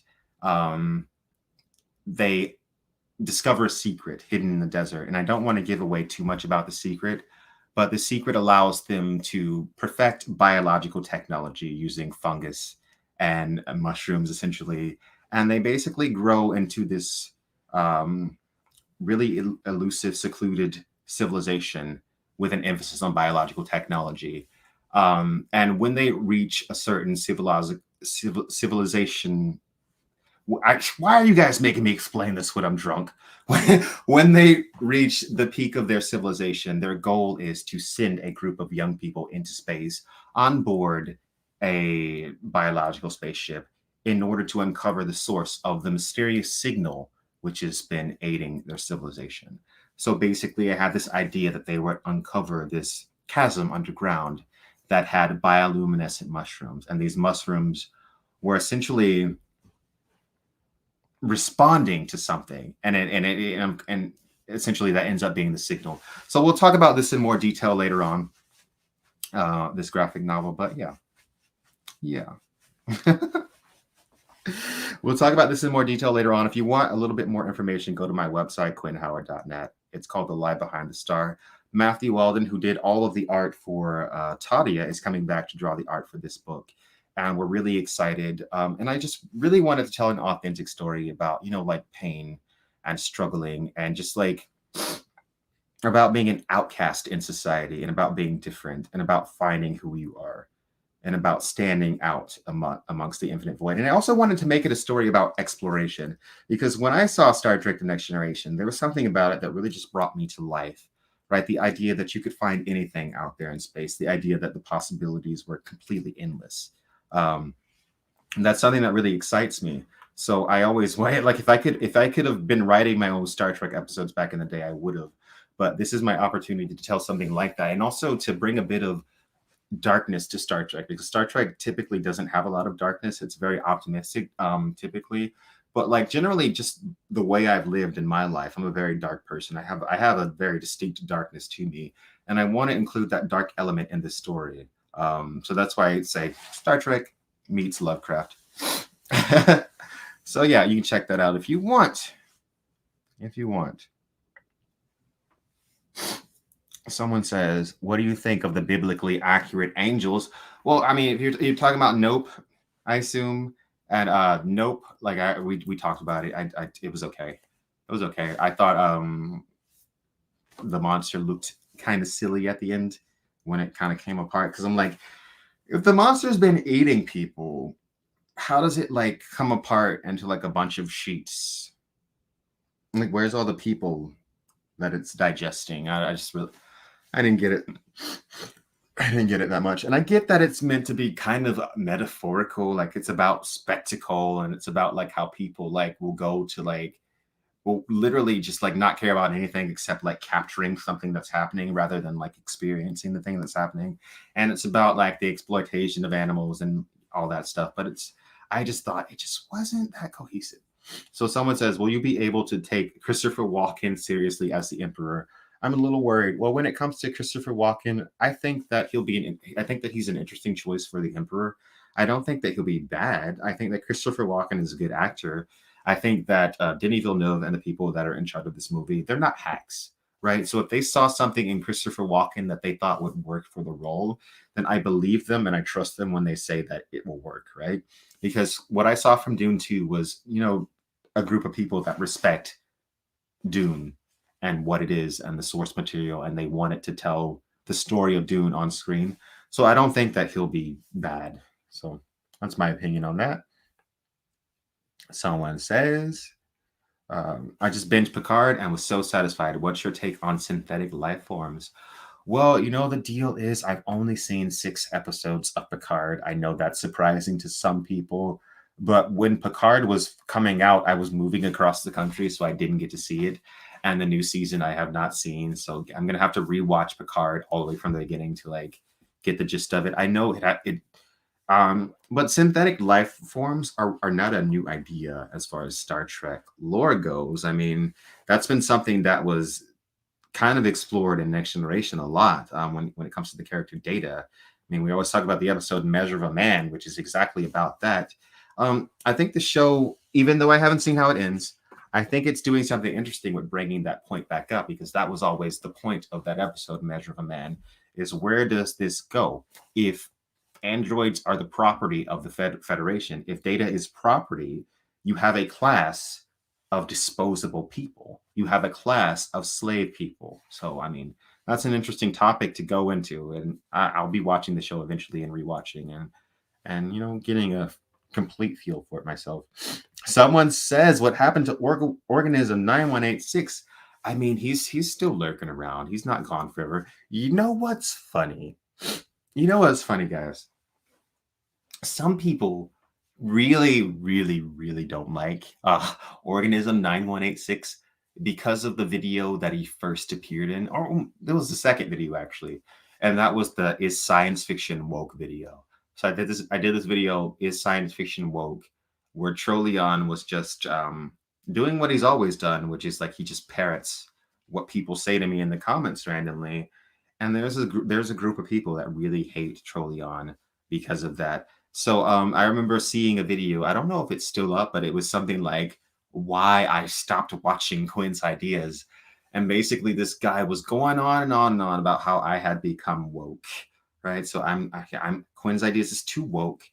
And he created the Trolleon character to make fun of white people, which super shocked me because like I'm the voice of Trolleon. I'm not making fun. I'm just doing a stupid voice. It's not a white person voice. It's a Trolleon voice. So that was a weird bit of projection on his part. So so yeah, there's people that don't like Trolleon because they think Trolleon, I guess, is I don't know. I don't know. But yeah, I like Trolleon. He's my friend. So people, you have to get used to Trolleon. That's like I say. You gotta get used to him. Stop complaining about everything. Not everything's about you. That's what I think a lot of people don't get. Not every fucking thing is related to you or about you. Like Jesus Christ. Stop getting so offended about every single thing. Every single thing you gotta get offended. Like if someone doesn't like a show you like, you're offended. Someone doesn't like the color fucking pink, you're offended. They don't like this stupid shit, you're offended. Why don't you just shut the fuck up? Like plenty of people have real shit to worry about and be offended about, right? People have real shit to actually care about. And I feel like people that go around being offended about everything need to log off the fucking internet for a little bit, right? Log off the goddamn internet, right? You shouldn't even be here, right? Because this is the worst place for you to come and complain about being offended because everything is going to offend you. Anyway, anyway, I don't know, man. I mean, I feel like just the years and years of being on the internet and just having an opinion on the internet have made me kind of I'm just like, whatever. You're gonna get every possible reaction to everything that you say and do. If you like something, people are going to be mad that you like it. If you don't like it, people are going to be mad that you don't like it. If you don't say anything, people are going to be mad that you're not saying anything about it, right? So you're going to have every possible reaction, and you just like have to going into you just have to know that. And I try to tell myself that on Twitter, but I'm not going to lie. People on Twitter piss me the fuck off. Like, what is it about Twitter where it's like everyone feels the need to add a little thing to everything, right? Like I posted a picture of my bookshelf the other day on Twitter, and I'm like, oh, this is where I read. And everyone's like, you need a better chair. And it was this chair, which is obviously the chair that I record videos in sometimes, right? I'm obviously not like reading with a fucking book in this fucking dining kitchen chair, right? So like everyone's like, you need a better chair. And I'm like, why does everyone think this is my reading chair? And then people are getting mad, like, because you posted a picture of this. You posted a picture of this chair in front of the bookshelf. What are people supposed to think? And I'm just like, I'll just delete the picture. I'm trying to share a picture of my bookshelf. I'll just delete the picture then. If it's such a big deal that I have a kitchen chair in the picture, then I'll just remove it and take a different picture that doesn't have the kitchen chair. You realize, like, this is half of the room, right? So, like, this is not all that's in the room. People are fucking weird. It's the weirdest thing. Well, the thing about Twitter is it breeds that for some reason, and I think it has something to do with the character limit. Like, people have this desire to say like the quippiest, like most like clever shit. Like, they want to be like clever and quippy, like in like however many characters you're supposed to get it in on Twitter. So it's just like everyone wants to own everybody else. Thank you so much. Your channel is awesome. Keep up the great work. Thank you so much for saying so. Any more questions about House of the Dragon? I mean, we kind of like, I kind of like said everything that I wanted to say about it, which is just I liked it. I was pleasantly surprised. Thank you so much, Jonathan Key, for your $20 super chat. I really, really appreciate it. I mean, I was pleasantly surprised. I thought it was very respectful to the source material. I thought it was good. I thought if you're a fan of Game of Thrones and you like Game of Thrones, you'll like this show, obviously. If you're a fan of the books and you never read Game of Thrones, and you never watched Game of Thrones, I mean, you'll like this. If you watched Game of Thrones and you read the book and you were disappointed by the end of Game of Thrones, as long as you're not actively like ruminating on how bad the end of Game of Thrones was, then you'll like this show too. Like, I mean, it's not like there was points in it where I'm just like, well, that doesn't really matter because we know where it's going to lead. So I get being totally down on the show because it's like it's just going to lead to Daenerys being the last Targaryen and just killing kids, right? So I get it, but on its own, if I had to totally divorce it from Game of Thrones, I think I enjoyed it. I don't know what to say. Someone says, I sorry if I asked already, but what was your favorite moment in the episode? Well, let me think. Well, I enjoyed just seeing Viserys on the Iron Throne, and I enjoyed the look of the Iron Throne when he calls him in in the last scene, and he's like, "Well, you were," when he decides to name Rhaenyra as heir, and also the scene when Viserys names Rhaenyra as heir. I for some reason, like I got the feels, even though it doesn't necessarily make the most sense with the ending of Game of Thrones.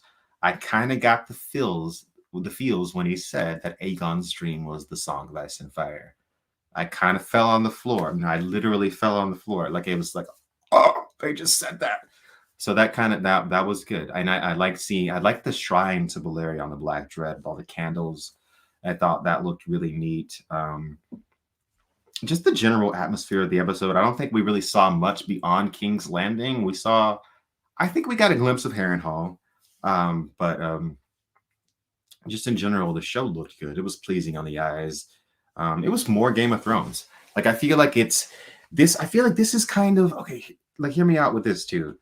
If Game of Thrones, right, had continued, if David and Dan didn't want to end it suddenly and they didn't want to rush it, and it had just continued with different people, right? If David and Dan had stepped down and these people and different people had come on that actually cared, this is what Game of Thrones would have felt like in the last few seasons, where it's like you've got the budget, but you still care, right? Because I felt like the last few seasons of Game of Thrones, it was like we got the budget and we don't care.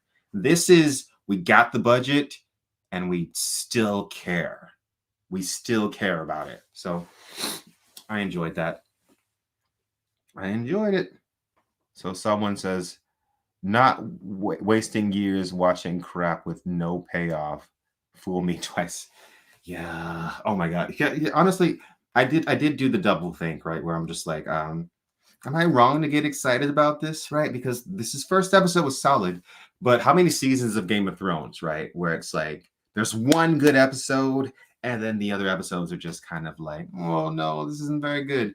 So I'm hoping that it can maintain the same level of good throughout everything. I'm hoping. It's not guaranteed, but I'm just saying, first episode good. And I know there's those of you out there that are like, I'm gonna wait until like 6 or 7 episodes are out before I even watch it. I totally get it because it could easily take a turn.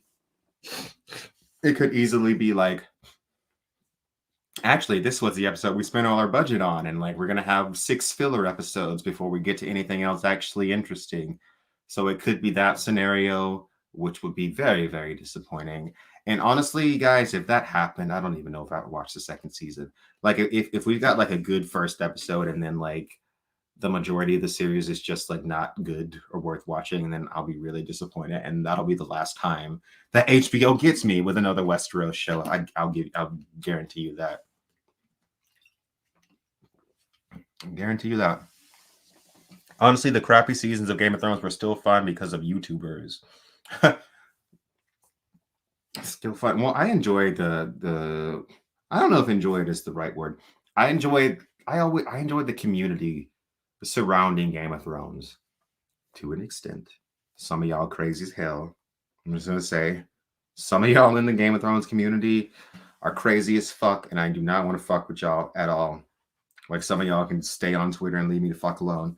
But like there's a lot of people in the community that I really love and appreciate and really enjoy. Like Gray Area is not only like a great YouTuber, but she's just like a fantastic person. Love Gray Area. If you're not subscribed to Gray Area, totally go check her out. Some of y'all motherfuckers. I'm too drunk. Wait, I need to get out of here before I say something that I shouldn't say. Oh my god, let me get out of here. Oh god. Oh, had a bit too much wine. Had a bit too much wine. Too much wine. Let's calm down. Goose fraba. Goose fraba. Someone says lost aged better. You know, that's the weird thing. Like a lot of people are like saying there's been this weird turn that's happened in like the last few years where people have been like, Lost is good now. And I'm just like, bitch, where? Where?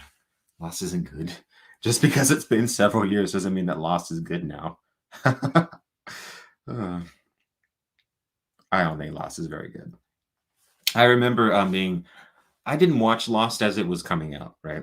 So Lost for me was something that I just binged on Netflix years and years ago, obviously.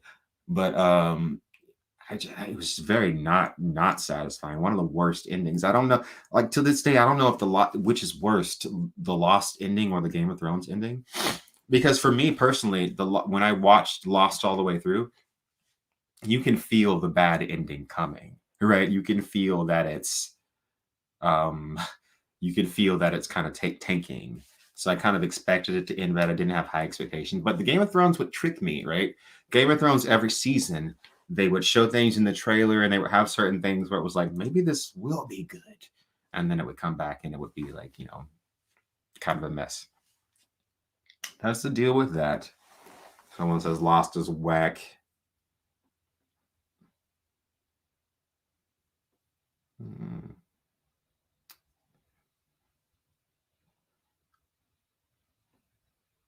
Have you seen the Woman King trailer? It seems like they will turn the complicated kingdom of Dahomey into Wakanda, just how they did with Braveheart, one-sided propaganda. I have not seen the Woman King trailer. I don't really know what that is. Someone left a super chat. Let me pull that up. Been a while. Good to see you. Miss your face. Well, thank you. Hi to everybody. It's good to see all of you guys too again. Well, it looks like I got a super chat. Wait, not a super chat. A message on Twitter from somebody. Hello, hello, hello, hello, people. Oh, awesome. Somebody totally ordered Tadia. Thanks. Thanks, person that ordered Tadia. Okay. When is the 3 body problem? I mean, I'll be working. The next 3 body problem video that I'm gonna do, I think, is which one did I have planned? The one, well, I don't want to tell you what it's about because it would be a spoiler. But yeah, we got 3 body problem videos in the works. I'll be right back, guys.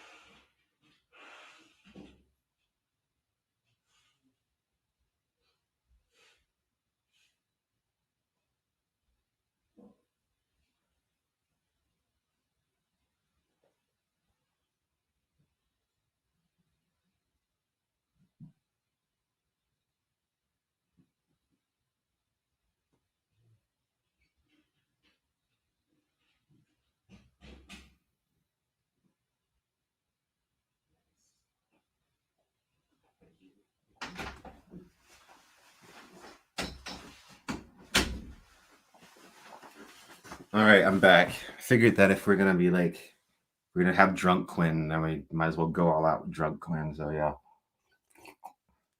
there we go. Cheers, cheers. Anyway, thank you for your super chat, Lion Empire Legal. Okay, okay. Where were we? Where were we? Okay. Anybody have any questions about anything? Right. I asked earlier what you guys thought about House of the Dragon, but then I didn't look at the chat because I have ADD. But I want you guys to tell me again what you think of House of the Dragon. And now I'm looking at the chat, and I'll just see what you guys have to say. I know I it seems like what's the general consensus? Because honestly, it seems a little bit mixed. Like the people that I would expect to really like it, and then like some people just kind of think, it's whatever. I guess for me, like the scenario with me is that like I had low expectations and it exceeded those low expectations. So that's the deal with that. You guys like the dragon? Like this motherfucker? Yeah. This is my dragon. It's a baby though. Okay. Love it better than the first episode of Game of Thrones. Well, see, I did get the feeling that they were definitely trying to top Game of Thrones, right? Like they got the tourney scene. Yeah, it's definitely like some echoes of the other Game of Thrones where it's like they're trying to top it for sure.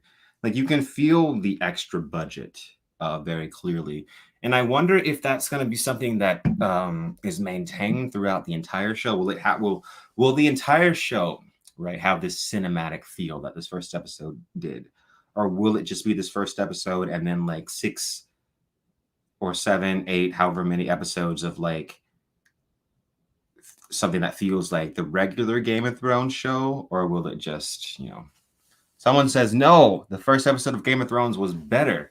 Well, better in what way? Because I feel like it's a little bit subjective. I feel like the cinematography this episode was definitely better than the first episode. Like the first episode of Game of Thrones does not look as good as first episode of House of Dragon. It definitely does not have the budget. The costumes are not really on par. You could argue that I mean it has those it's really hard when you're just comparing the first episode, because if you're just comparing the first episode, you have to throw everything else out, right? You can't put the Game of Thrones season 1 first episode in context with the other episodes. You just have to think about the first episode of Game of Thrones and the first episode of House of the Dragon in a vacuum and compare them to each other in a vacuum. And in a vacuum, if I saw both of these shows and then it was like, which one do you want to watch? And I knew nothing about either one of the shows. And it was like, which do you want to watch? This or this? And I had been shown like the Game of Thrones pilot and this pilot. It'd be hard, but I feel like I'd probably want to watch this one more. I'd still want to watch the other Game of Thrones, but I'd want to watch this one more. I don't know what to tell you. It's in a vacuum. I don't know. Not considering that like the Game of Thrones characters are fully fleshed out later on. Like you have like really great characters in Game of Thrones. You've got Tyrion, you've got Jon Snow and Cersei and Robert Baratheon, like Ned Stark, Catelyn Stark. You got all the heavy hitters introduced. But like you don't know any of that when you're watching the first episode, though. They're just characters. Just like in this show, I mean, I've read the book, so I kind of know them. But like you don't know anything about these characters yet. Oh. Someone says Game of Thrones episode 1 was hard to get into at first. This episode was seamless. Someone I know is having the same problem right now. They've watched 1 episode of Game of Thrones. Well, this same person like went on a Lord of the Rings journey recently, where they watched all the Lord of the Rings, and that was really fun for them. And so I was like, watch Game of Thrones, and they watched the first episode, and they're like, I don't understand why everyone's saying it's so good, basically. But it's like the first episode of Game of Thrones is not what makes you want to watch the show, right? It's like you got to get a few episodes in before you're like, oh shit, like what's going on, right? It takes a few episodes to get into the groove of Game of Thrones for most people, I think. Yeah, for me, when I first read the books, I remember finishing the first book and thinking, "Wow, that's really good," but I didn't get really, really, really addicted to like the books until the Clash of Kings, right? When I think the real moment that I got addicted to A Song of Ice and Fire, I'll tell you the real moment I remember it was it was in A Clash of Kings, and it's when Daenerys drinks that weird potion from the little dwarf guy in Karth, and she goes into the House of the Undying, right? And there's all of, oh my God, she's having all these visions and she's seeing all these prophecies and she encounters the Undying Ones, and it's so weird and creepy and scary and dreamlike. And that is what hooked me on A Song of Ice and Fire. That was when I was like, these books are crazy and I need more. So that's when I got addicted to them.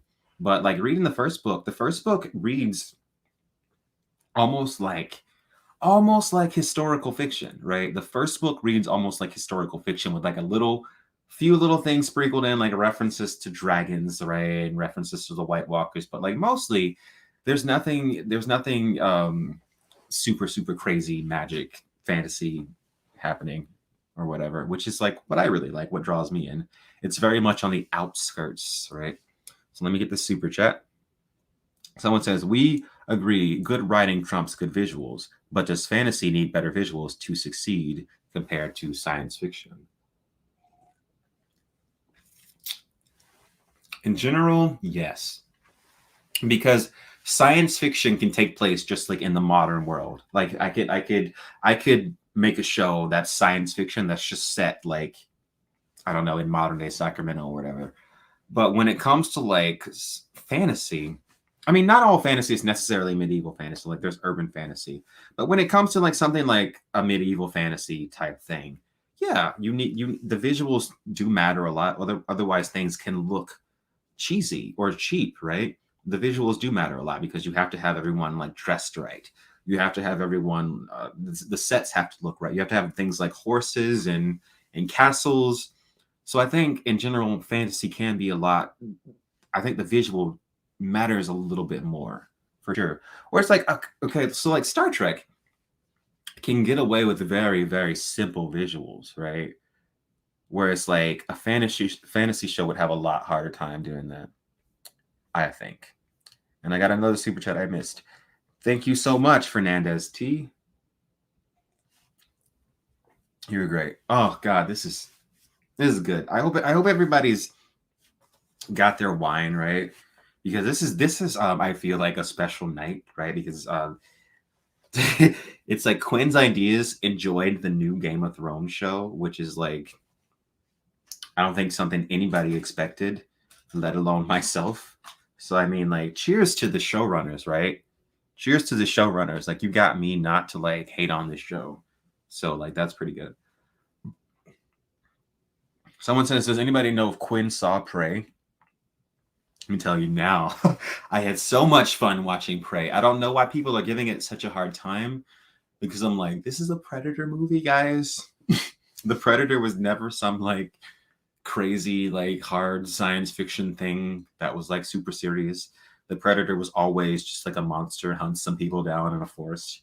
So I thought the new Predator movie Prey had a lot of well, first of all, I thought like the initial conceit of the movie that it's like Predator with 300 years in the past automatically made it better than like the last 5 Predator movies. Yeah, it was really good. It was entertaining. I didn't feel like it was like too unrealistic as far as like a Predator movie goes. And as far as I'm concerned, it was probably the best Predator movie since like Predator 2. I mean, yeah, like as far as like Predator movies that I like actually enjoyed, it's the best one since Predator 2. So yeah, like the Alien versus Predator Alien versus Predator is like not it.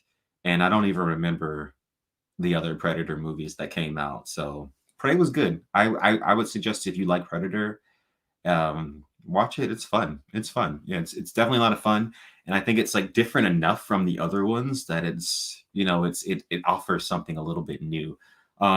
Someone said this. I think Comic Book Girl 19 was saying this on her stream the other day, where it was like, it'd be cool now if the next Predator movie is like Predator in feudal Japan, and you've got like You got like samurais like hunting down the predator. Wouldn't that be neat, right? If you're gonna start taking like these classic sci-fi monsters and plopping them into the past, right? Let's keep going with this. That's a cool like idea.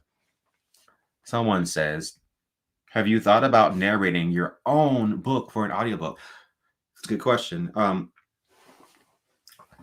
The answer is I already did. I already did. Some of you, I don't know where it went. Okay, yeah. So some of you know that I did my graphic novel Tadia, which you can totally get on Quinn's ideas. On quinnhoward.net. It's the wine talking.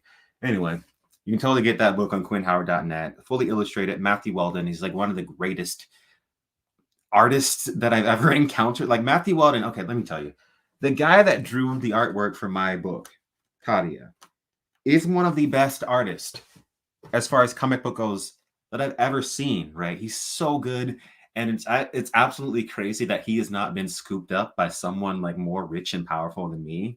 Because like honestly, his art is too good for my books. But anyway, yeah. Anyway, the audiobook.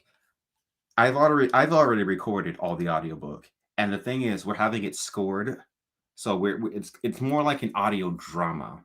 So we're gonna have like me talking, and there's music that comes in, and like a few sound effects. So we want to make it really immersive. So when that comes out very soon, you'll be able to like read the book, the graphic novel, or like get the ebook, and also listen to the audiobook at the same time for the people that want that. So I'll be announcing that whenever that happens and when it comes out. So thanks for asking because yeah, that's totally happening and like that should be honestly if I'm in a few days. So yeah, I hope. Did you take that goblet from Count Dracula?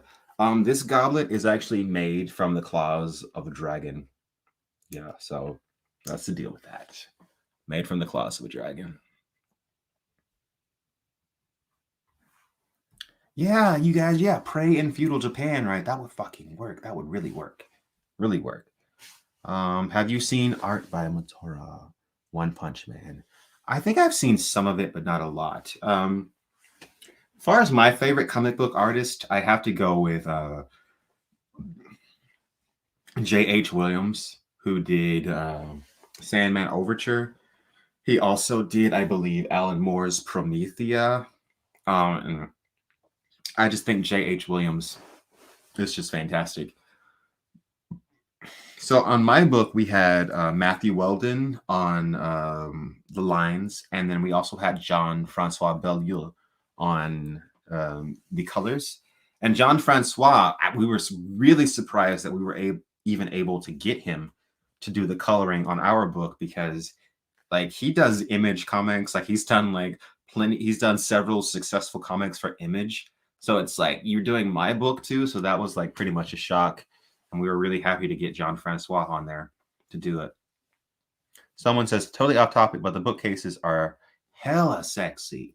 Thank you so much. You know, these bookcases, you can get them on Amazon. These are a solder. I'll have to look it up. Maybe I'll post it one day, but you can get them on Amazon.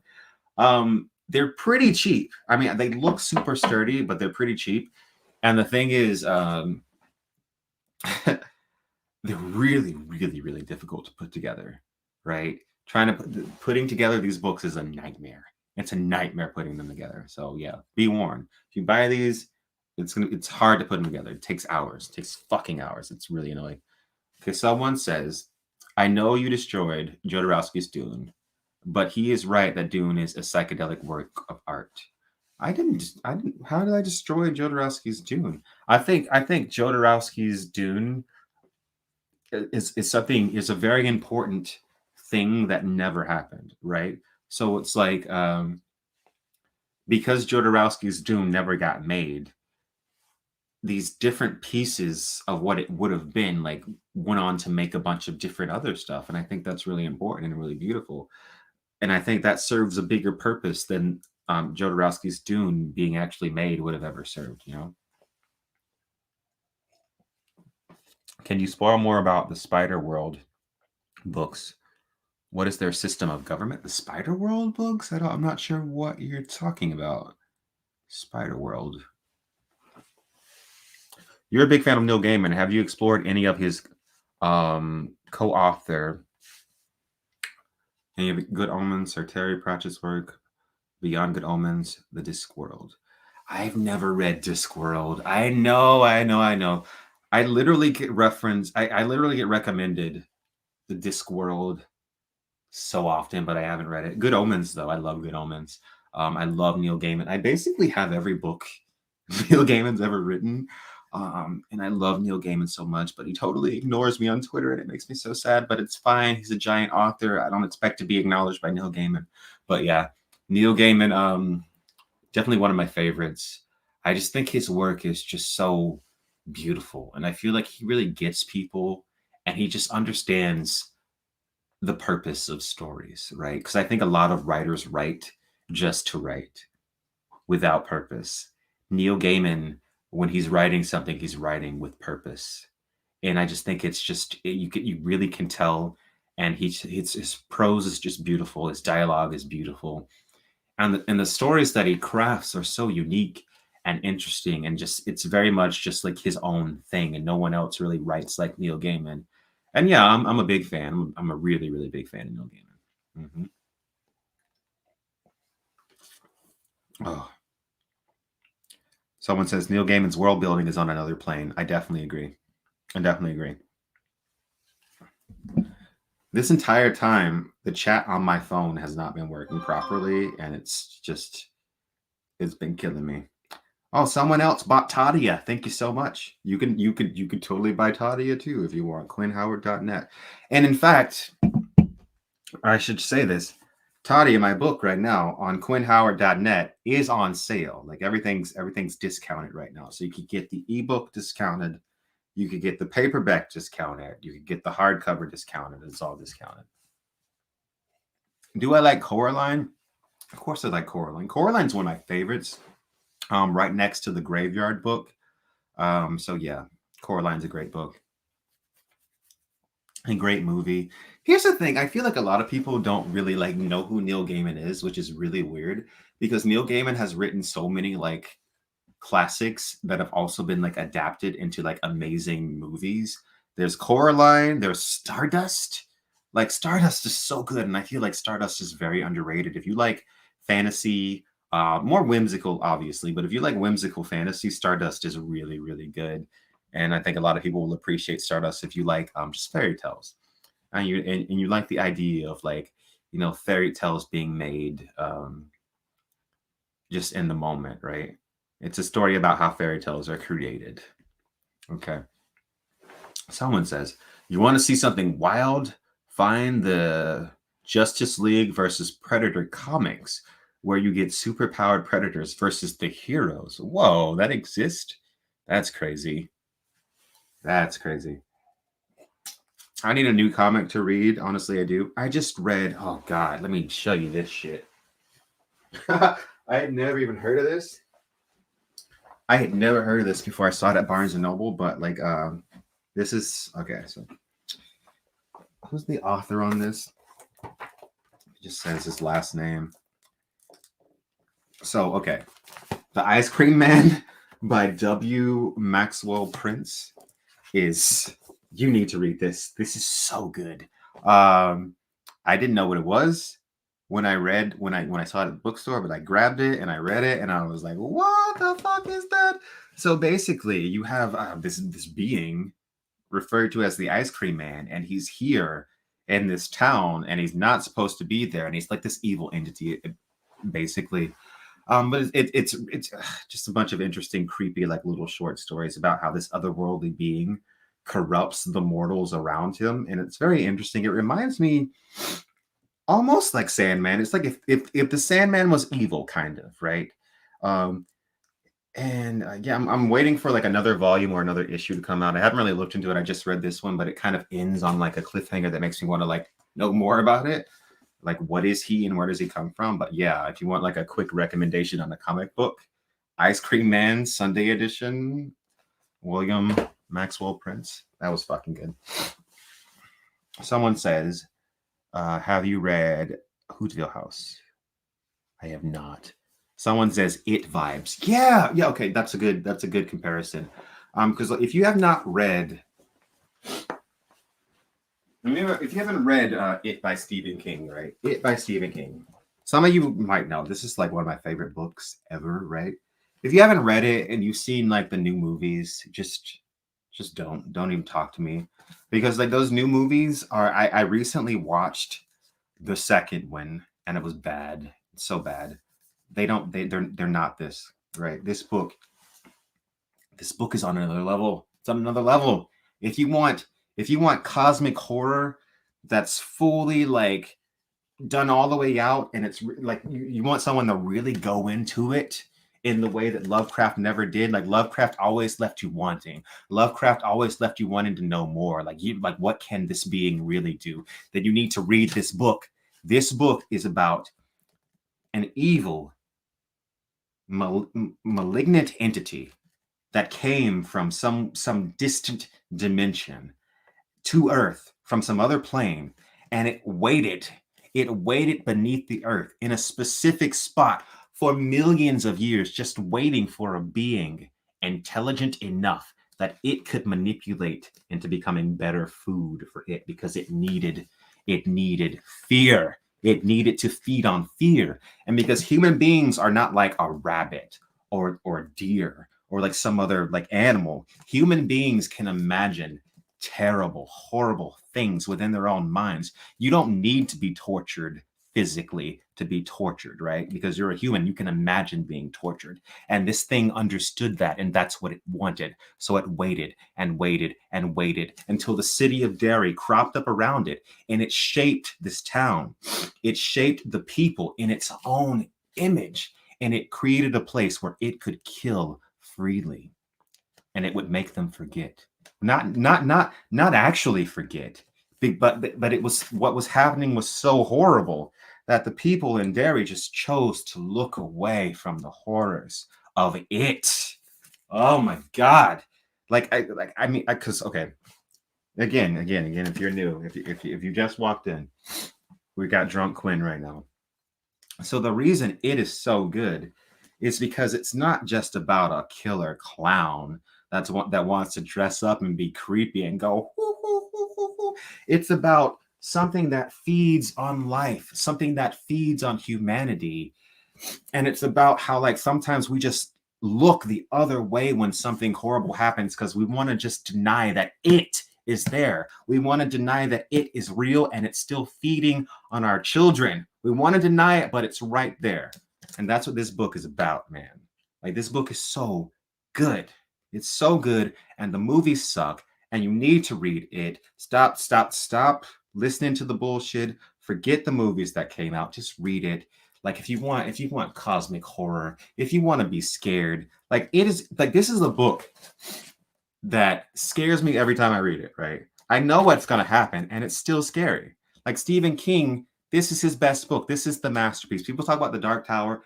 Dark Tower is fine, but not everybody's going to like it. People talk about The Stand. A lot of people are going to think The Stand is boring, but this is peak. This is peak Stephen King. Anyway, read it. I hope that's a good enough advertisement if you haven't. So, oh God, I'm killing this wine. Where are we at? 2 hours, 5 minutes. Someone says, is it about the GOP? I mean, well, Stephen King is talking about a lot of different things, man. He's talking about like definitely like some darker parts of American history. I mean, it's about pain and trauma and generational trauma, and how we often look the other way when something really painful happens that we don't want to look at. Even if it's kids being tortured and eaten by a monster from another dimension. Everyone in Derry. Look, this is the thing. In the town where this takes place, by the way, it's a town that shows up in other Stephen King books, but the town Derry, right? Everyone in Derry knows that there is something wrong with Derry. Everyone knows that there is something fundamentally wrong, but no one is willing to look into it. No one is willing to do something about it, because it's easier to just be like, nothing's wrong. It's fine. Kids die. It's easier to just be like, look away. Just look away from it. Just look away. It's not your problem. It's not your problem. But is still there, whether you acknowledge it or not. That's why I love Stephen King. Oh my God, Stephen King. As you can tell, I don't know if you've seen, I got my whole row. I got my whole row of delicious Stephen King books. And these are just my hardcovers. I got the Mr. Mercedes trilogy, Outsider. I've got If It Bleeds, which I haven't read. I'm going to read it this Halloween. I got Doctor Sleep, the sequel to Shining, and The Shining, obviously, The Stand, Billy Summers, Dark Tower over there. I've got 2263, Under the Dome. I love Stephen King. Love Stephen King. He's so good. And I feel like a lot of people like feel like it's okay to shit on Stephen King. Now I'm like, oh, Stephen King's not as good as people say he is. Shut the fuck up. Stephen King is as good as people say he is. That's what kills me. Just because like you want to be a contrarian, you know, Stephen King absolutely is as good as people say he is. 100%. He might not like always nail an ending, but he will sure as hell nail the journey. Without a doubt. Someone says, Quinn, why are you streaming so late? I woke up to use the restroom and caught this. I love you, man. You got me into sci-fi books. Thank you. Well, it's House of the Dragon night. It's about 1 o'clock over here right now. And, you know, I enjoyed the show so much. I wanted to come stream and talk about it. And we're just chatting about different books and different things. I appreciate the super chat. You know, it actually is wonderful me that I have the ability to come on here with you guys and just talk about books that I like, because like you guys don't know a lot about my background and my history, but I did not come from a very accepting or easy background. I very much came from like an impoverished place. We were very poor. I did not have access to books. I did not have access to like a clean or safe environment. I was not left around safe people. So there's a lot of trauma, like just in my past. And it's just a lack of like things that like normal kids would have. And so I just really appreciate the fact that like I can come on here and just talk about books, because in my past, when I would get a book, I would become obsessed with the book series and I would always want to talk about it.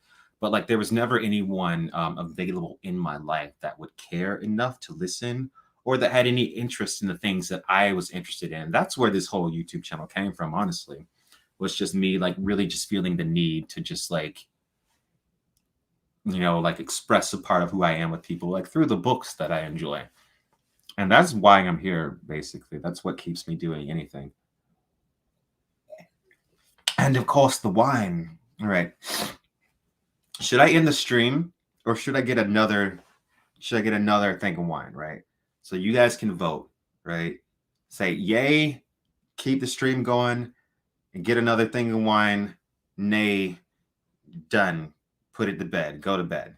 So we yay or nay. Yay, more wine. Nay, go to bed and end the stream. I don't even know what I ask. I already know what you guys are gonna say. It's just like a million yays. Okay. We're gonna get more wine. We're gonna get more wine. I'll be right back. We'll be right back.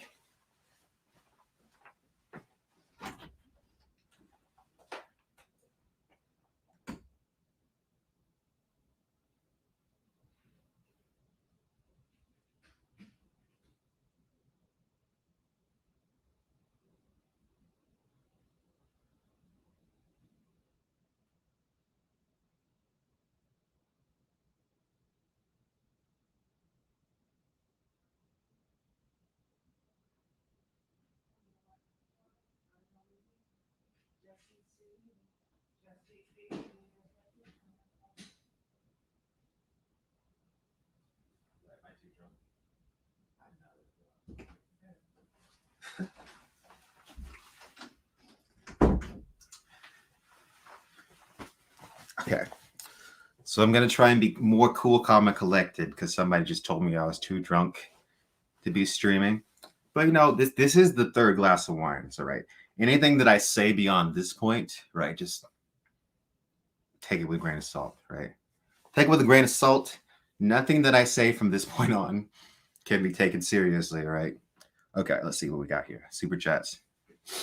Just discovered the live tag on YouTube mobile. You're the first non-gaming streamer I've encountered since.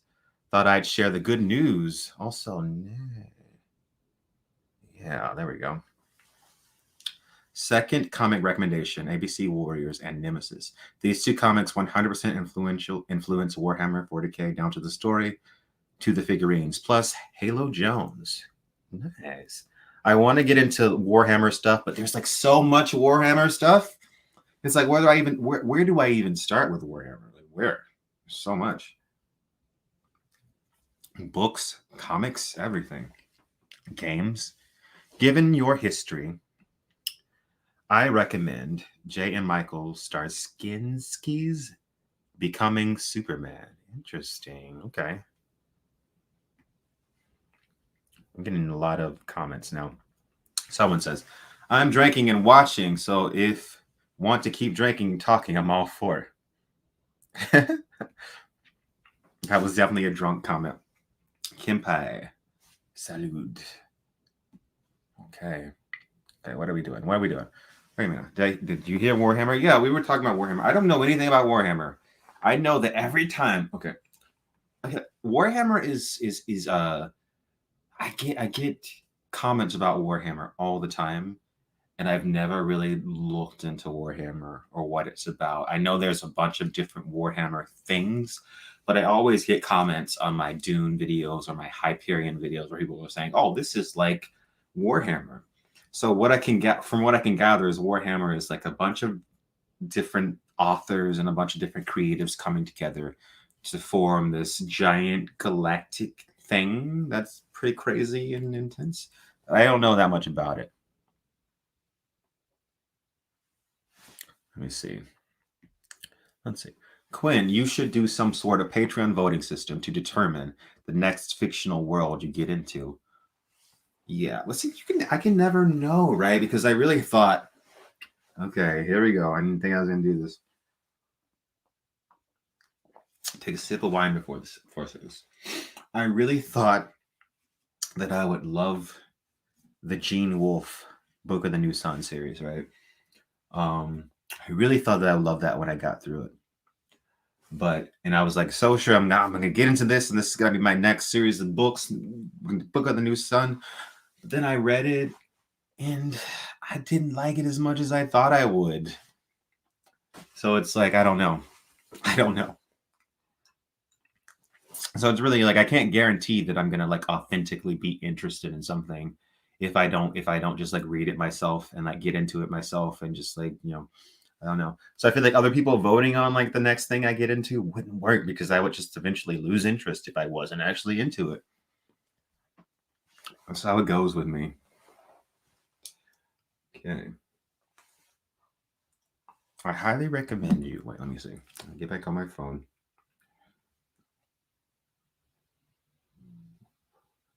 I highly recommend you Fictions by George Louis Borges, amazing author that mixes literature and philosophy. He has this mind-blowing talent of showing philosophical ideas aesthetically. That is pretty interesting.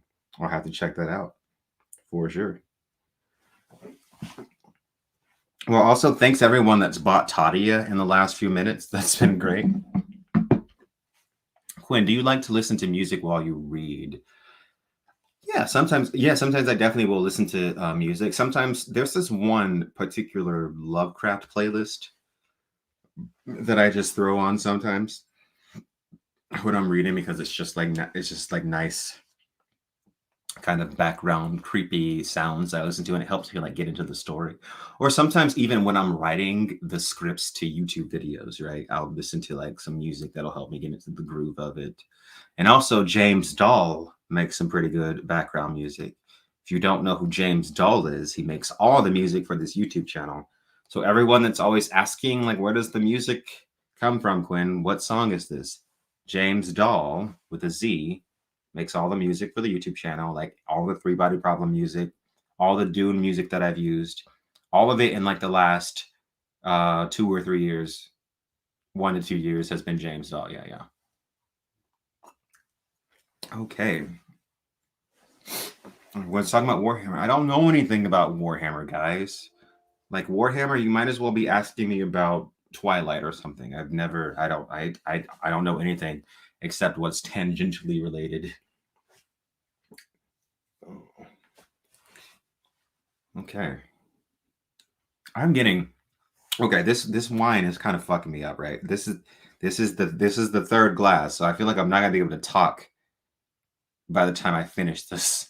All right. So if you guys have any like more specific questions about anything that you like or you watch that you think that I've seen or maybe want to talk about, um, now is your chance because pretty sure I'm gonna pass out pretty soon from all this wine. By the way, I don't think I'm gonna keep this stream up. So if you want this stream, you better like save the link to it now or something or you can join the YouTube page because people that have joined the YouTube page can keep the streams. But yeah. Someone says press one if you want Quinn to sing. No. No, I'm not singing. I mean, I already feel like kind of nasally right now. I don't want to sing anything. If you want to hear me singing, I did post a clip of me singing on Twitter not too long ago. So if you want to hear me sing a song, I think it was that Adele song, the Skyfall song. Let the sky fall. That one. So I did that one on Twitter. So you can find that one. Quinn, have you ever seen Dark on Netflix? Yeah, I watched all 3 seasons. Dark on Netflix, I think, is one of the best science fiction drama shows that I've seen. Yeah, I the only critique I have of it is that I think the third season was a little bit rushed, but I don't think that has anything to do with the show itself. I think that was more Netflix being like, okay, you only got one season left. You only got this amount of episodes, so you have to rush it. But I thought even with that said that it was really really well done. Just a beautiful show, and you have to watch it with subtitles in the original language because the actors just do a fantastic job. So don't think you can watch it with the English subtitles. It's not the same. With the English dub, I mean, it's not the same. So yeah, Dark, really good. I highly recommend it.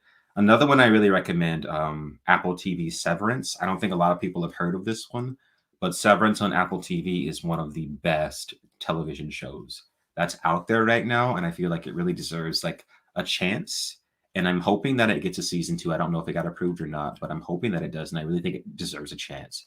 So you guys should watch Severance and definitely watch the other show, Dark, as well.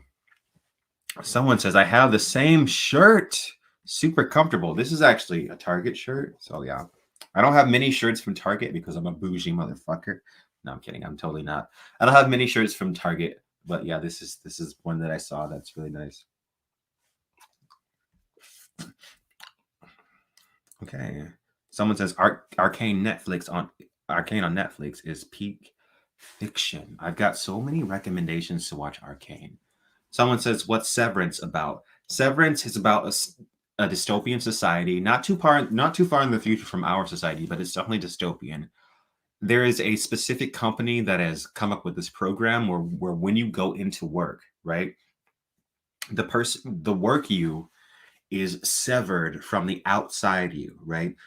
So you go into work and you don't remember anything about the outside world, and you go outside and you don't remember anything about going to work. So effectively, the outside version of you and the work you are different people. So the work you is always at work.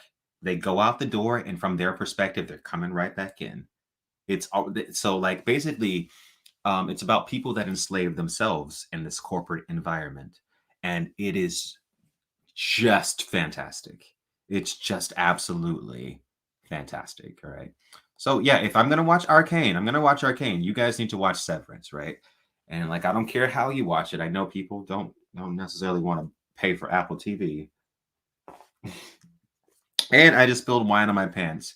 I think that's a sign that it's about time to get out of here, right? So when we start spilling wine, I mean that means you might have had a few too many wines. I'm like Cersei, in the Battle of Blackwater. Cersei in the Battle of Blackwater, right? Where she's just like scaring the fuck out of Sansa. You guys don't even know. That's one of my favorite scenes in the TV show of all time. When Cersei is just like drunk as fuck, like with Sansa and all the little like handmaiden girls and like all the little noble girls during the Battle of Blackwater, and she's just like, you're all in for a bit of a raping, my dear. And she's just being such a crazy person, such a crazy person. I switched into a British accent for some reason. She's just being such a crazy person to Sansa and just like scaring the shit out of everybody. Oh my god, I miss Cersei. I'm like waiting to see like if House of the Dragon will have their own Cersei, right? Because I love Cersei, man. I have a metal print of Cersei in my office of Lena Headey as Cersei because I love that character. She's so insane. She's so crazy. I live for it. Live for it. Oh.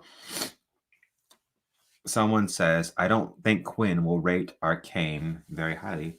Why not? Why don't you think I'll rate Arcane very highly? I'm very eclectic. I like a lot of different things. The thing is, I don't feel the need to talk on YouTube about every single thing that I like necessarily, but I do like a lot of varying different things. Like Devoted to Mariah knows, right? That like a lot of fact that people don't know about me is I love Mariah Carey. Did you know that? You probably didn't, right? Because I don't go around talking about how much I love Mariah Carey. But like I like a lot of different things. You can't be sure what I'm gonna like and what I'm not gonna like. So yeah, you don't know. You know, I like 90s R&B music. You know, I love 90s R&B. That's the jam.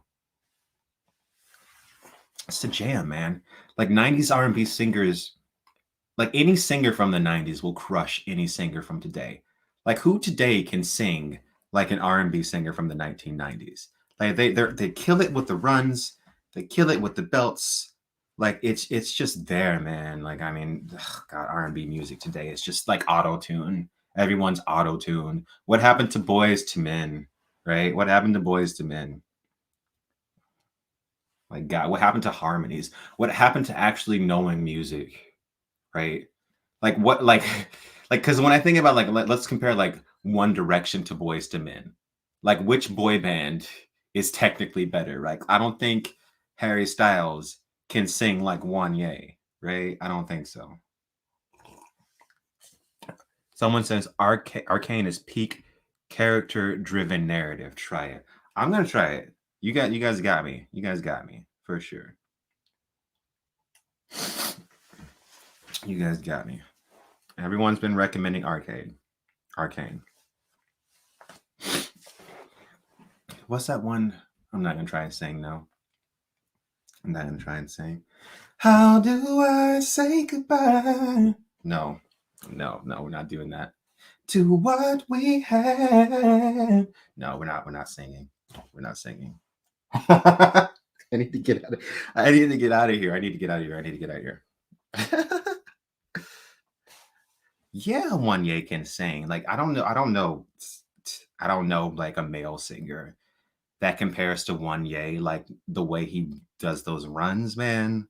God damn, that man can sing. And then like, okay, like just singers, vocalist. We're on a tangent right now. But I feel like vocalist back in the day, it was more about the vocals, right?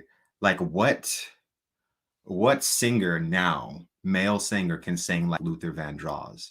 Like what female singer can sing like Whitney Houston or Celine Dion or like Mariah Carey? And you could say like an Ariana Grande, but like if you compare Ariana Grande's voice to Whitney Houston at its prime, you compare Ariana Grande to like Mariah Carey at its prime. She's good. She's not she's not on that Whitney Houston. She's not on that Whitney Houston. No, no, no, no, no. Okay. Like the Whitney Houston, and I will always love you. No, no, no, she's not. She's not. I'm faded right now. I'm too gone. I can't keep streaming for much longer. Okay, guys, we're gonna do 10 more minutes. We gotta do 10 more minutes, and then we're gonna get out of here because now we're debating like um 90s music. I don't know.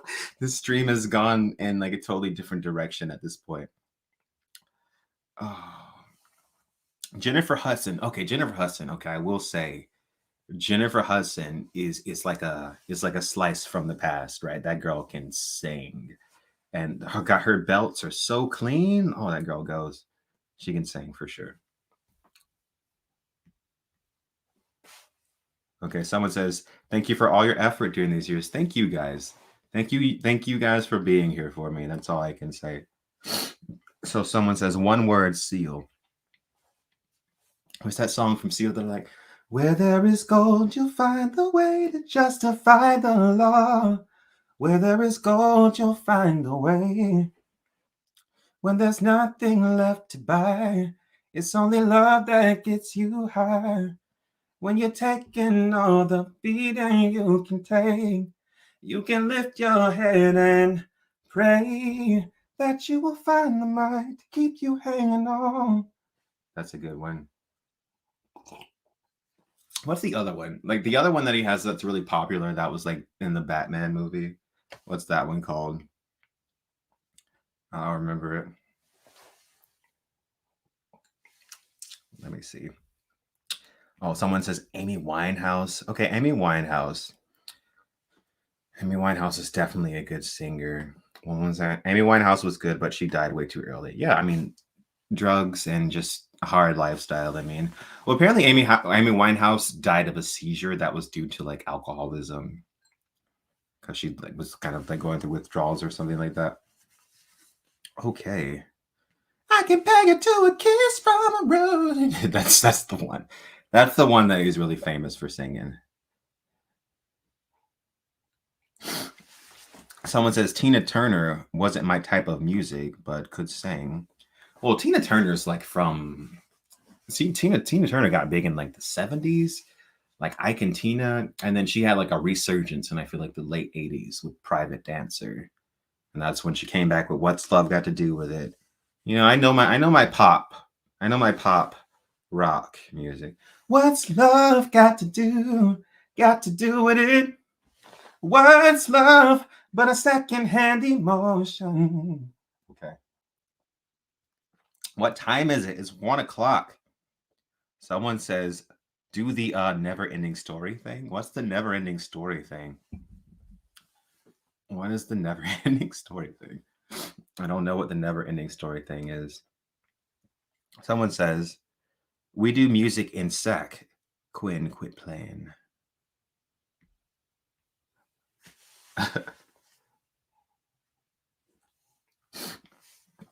Okay, someone says, since Kurt Cobain, they realized they get more money if they kill those musicians. Just look up Pac and Big. Okay, here we go. The conspiracies of. Okay, when people talk about like musicians or famous people getting assassinated, who is the they that assassinated them? And like, what's the why, right? Wouldn't a musician make more money if they were like alive to actually do music? Like, isn't that just true? Someone says Whitney's voice was pure power. I definitely agree. Like Whitney just like she could just take off. She could go from 0 to like 100 instantly with her voice. Like there's no one that sings like that anymore. I don't even know if there's like really a place for pop music for people to sing like that. I don't know. Oh,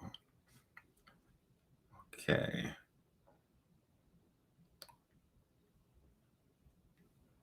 Okay. Oh, someone mentioned Sohang. Yeah, she is. She's got one hell of a range. I will say that. Questionable tone. Because I mean, I always hear her covering Whitney and Mariah songs, and I feel like Whitney and Mariah both have such a very distinct tone that if you're covering one of their songs, your tone has to be like beautiful. And I think she's a little bit like strident at times. Like she's just a little bit like the voice has like a little bit of a whine to it that I don't enjoy that much. So, you know, it's really hard to get like a Whitney Houston tone or like a Mariah Carey tone. That's like not something that people can achieve. It's like it's very much like a once and like a lightning in a bottle type thing. Okay. So what are we talking about now? I don't even know what we're talking about. I don't even know. We started this stream talking about House of the Dragon, right? And I said House of the Dragon was good. It was good. Talked about Sandman. Sandman is good. If you haven't watched Sandman, please check it out. Okay, here's the deal, guys. When I finish this, the stream will be over, right? So when this is gone, the stream's done, right? So if you guys got any more things to say to me, then say it. Say what must be said. And then the stream will disappear into the ether, right? It'll only be available to people that have joined the YouTube channel, right? If you hit the join button, right, then you can watch the stream later. Come back and watch the whole thing. But if you haven't, it's going to disappear.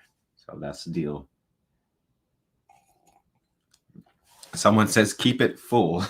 Someone says, chalice of pure juice. Someone says, chug. Just chug it right now. Oh, my God. So someone says, what's your favorite anime? No one's ever asked me this question. You know, I don't watch a lot of like modern anime, but like favorite like of all time, Inuyasha. But that's the thing. Like, gotta take that with a grain of salt, right? I don't watch a lot of anime. I have not seen a lot of anime. And the only reason I say Inuyasha is because I watched it as a kid, and recently I started rewatching it, and I'm just kind of like really obsessed with it right now as I'm rewatching Inuyasha. It's just very peaceful and enjoyable, and there's it's like the most peaceful show about like a guy like killing a bunch of monsters. So Inuyasha is really good. Inuyasha.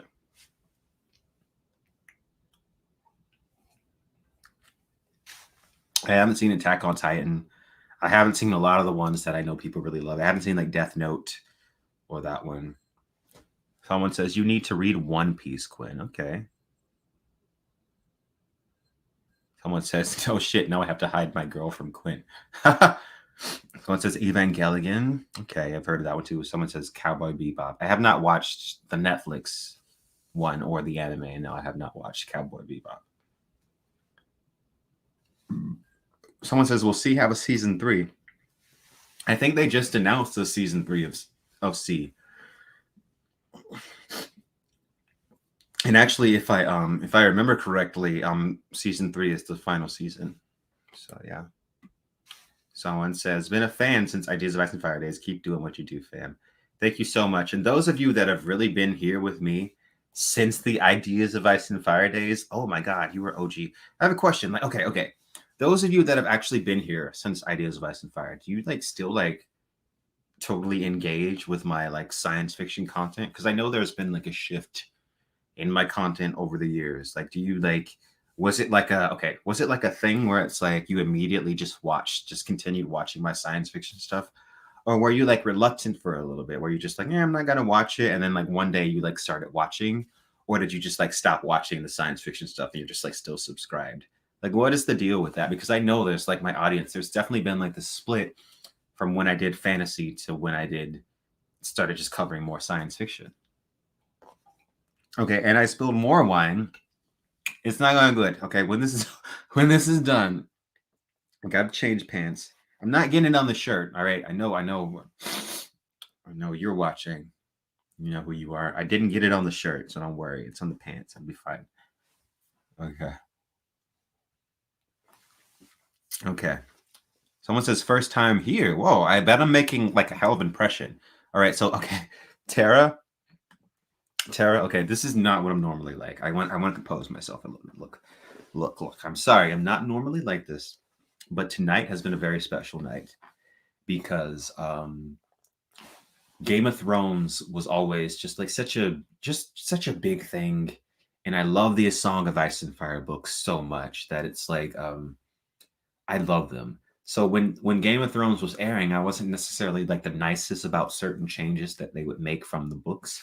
So a lot of people like I think formed like this kind of like opinion of me that I was like kind of an abrasive person, which I'm really not. Like I'm super chill. I think. I mean, I don't fucking know. I guess you would have to know me in person or whatever. But like the thing is, you know, we're just chilling here. We're just chilling. I'm a little tipsy. When the House of the Dragon show came, right? I had to be like, I want to enjoy this.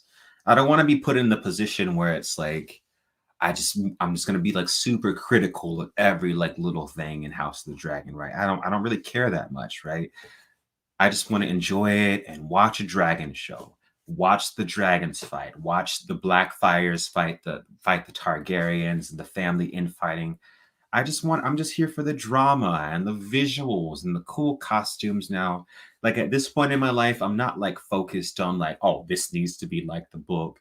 Oh, and this needs to be like this, that, and that. Otherwise, I'm gonna like nitpick it to hell. I'm not that concerned anymore. I'm like at this point, I'm just like, I want a show that I can watch on Sunday that's gonna be like, yeah, back to Westeros. And that's all I really need from this at this point. I'm not expecting more. I'm not expecting more. So we're good. And so like because tonight was a special night, I'm just getting drunk on stream. This is my third goblet of wine. So we're just going for it to get to today, guys. We're just going. You know, it's fine. It's fine. People get drunk. It's fine. People drink wine. You know, we're Cersei. We're Cersei today. Okay, she can come. Okay. So we're gonna finish this wine. I'm gonna finish this wine, and then we're just gonna collectively just give like some applause to the everyone behind the Game of Thrones show.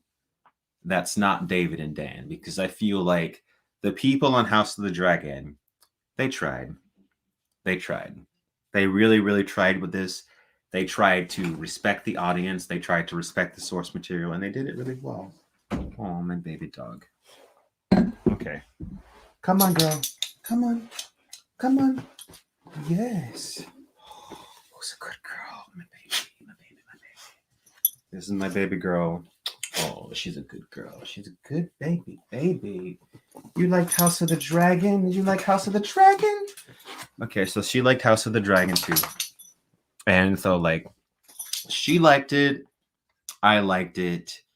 It's not that serious. I mean, I know the temptation, right?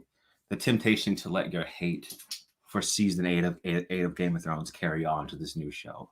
But like after watching the new show and after getting like drunk, I realized that it's not worth it, right? Like if you want to enjoy the show, just enjoy it. Like Game of Thrones doesn't matter, right? Just enjoy the show. It's fine.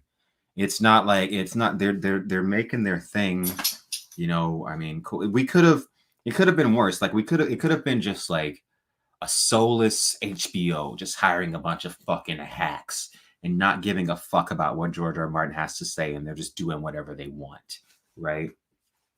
But we got something better than that, so we're good. All right, guys. So I'm ready to get out of here. You guys are wonderful. Thank you guys so much for all the support throughout the years. House of the Dragon, yay! Happy. If any of my Game of Thrones friends are watching, right, I'll be happy to come on your streams. If you guys want me on your streams, whatever, I don't know. Anyway, you guys are awesome. Thanks everybody. I love you all. Thanks for watching me stream. And yeah. God, this YouTube thing. This YouTube thing has been such a crazy journey. Like it's led into me releasing my own books and just like God, I never thought that I would live a life where I was like people actually cared what the fuck I had to say. Like when I was growing up, guys, you don't even know. I never thought anybody would give a fuck about anything that I had to say about anything. I was so overlooked in every aspect of my life. God, okay, I'm getting too drunk, but you know, I just thank you guys. Thank you guys. Okay, let me. We're gonna chug this, and we're gonna go. Okay, peace out, guys. I love you guys. Love you. My Quinn's Ideas followers. You guys are awesome. Thanks, guys. Peace out.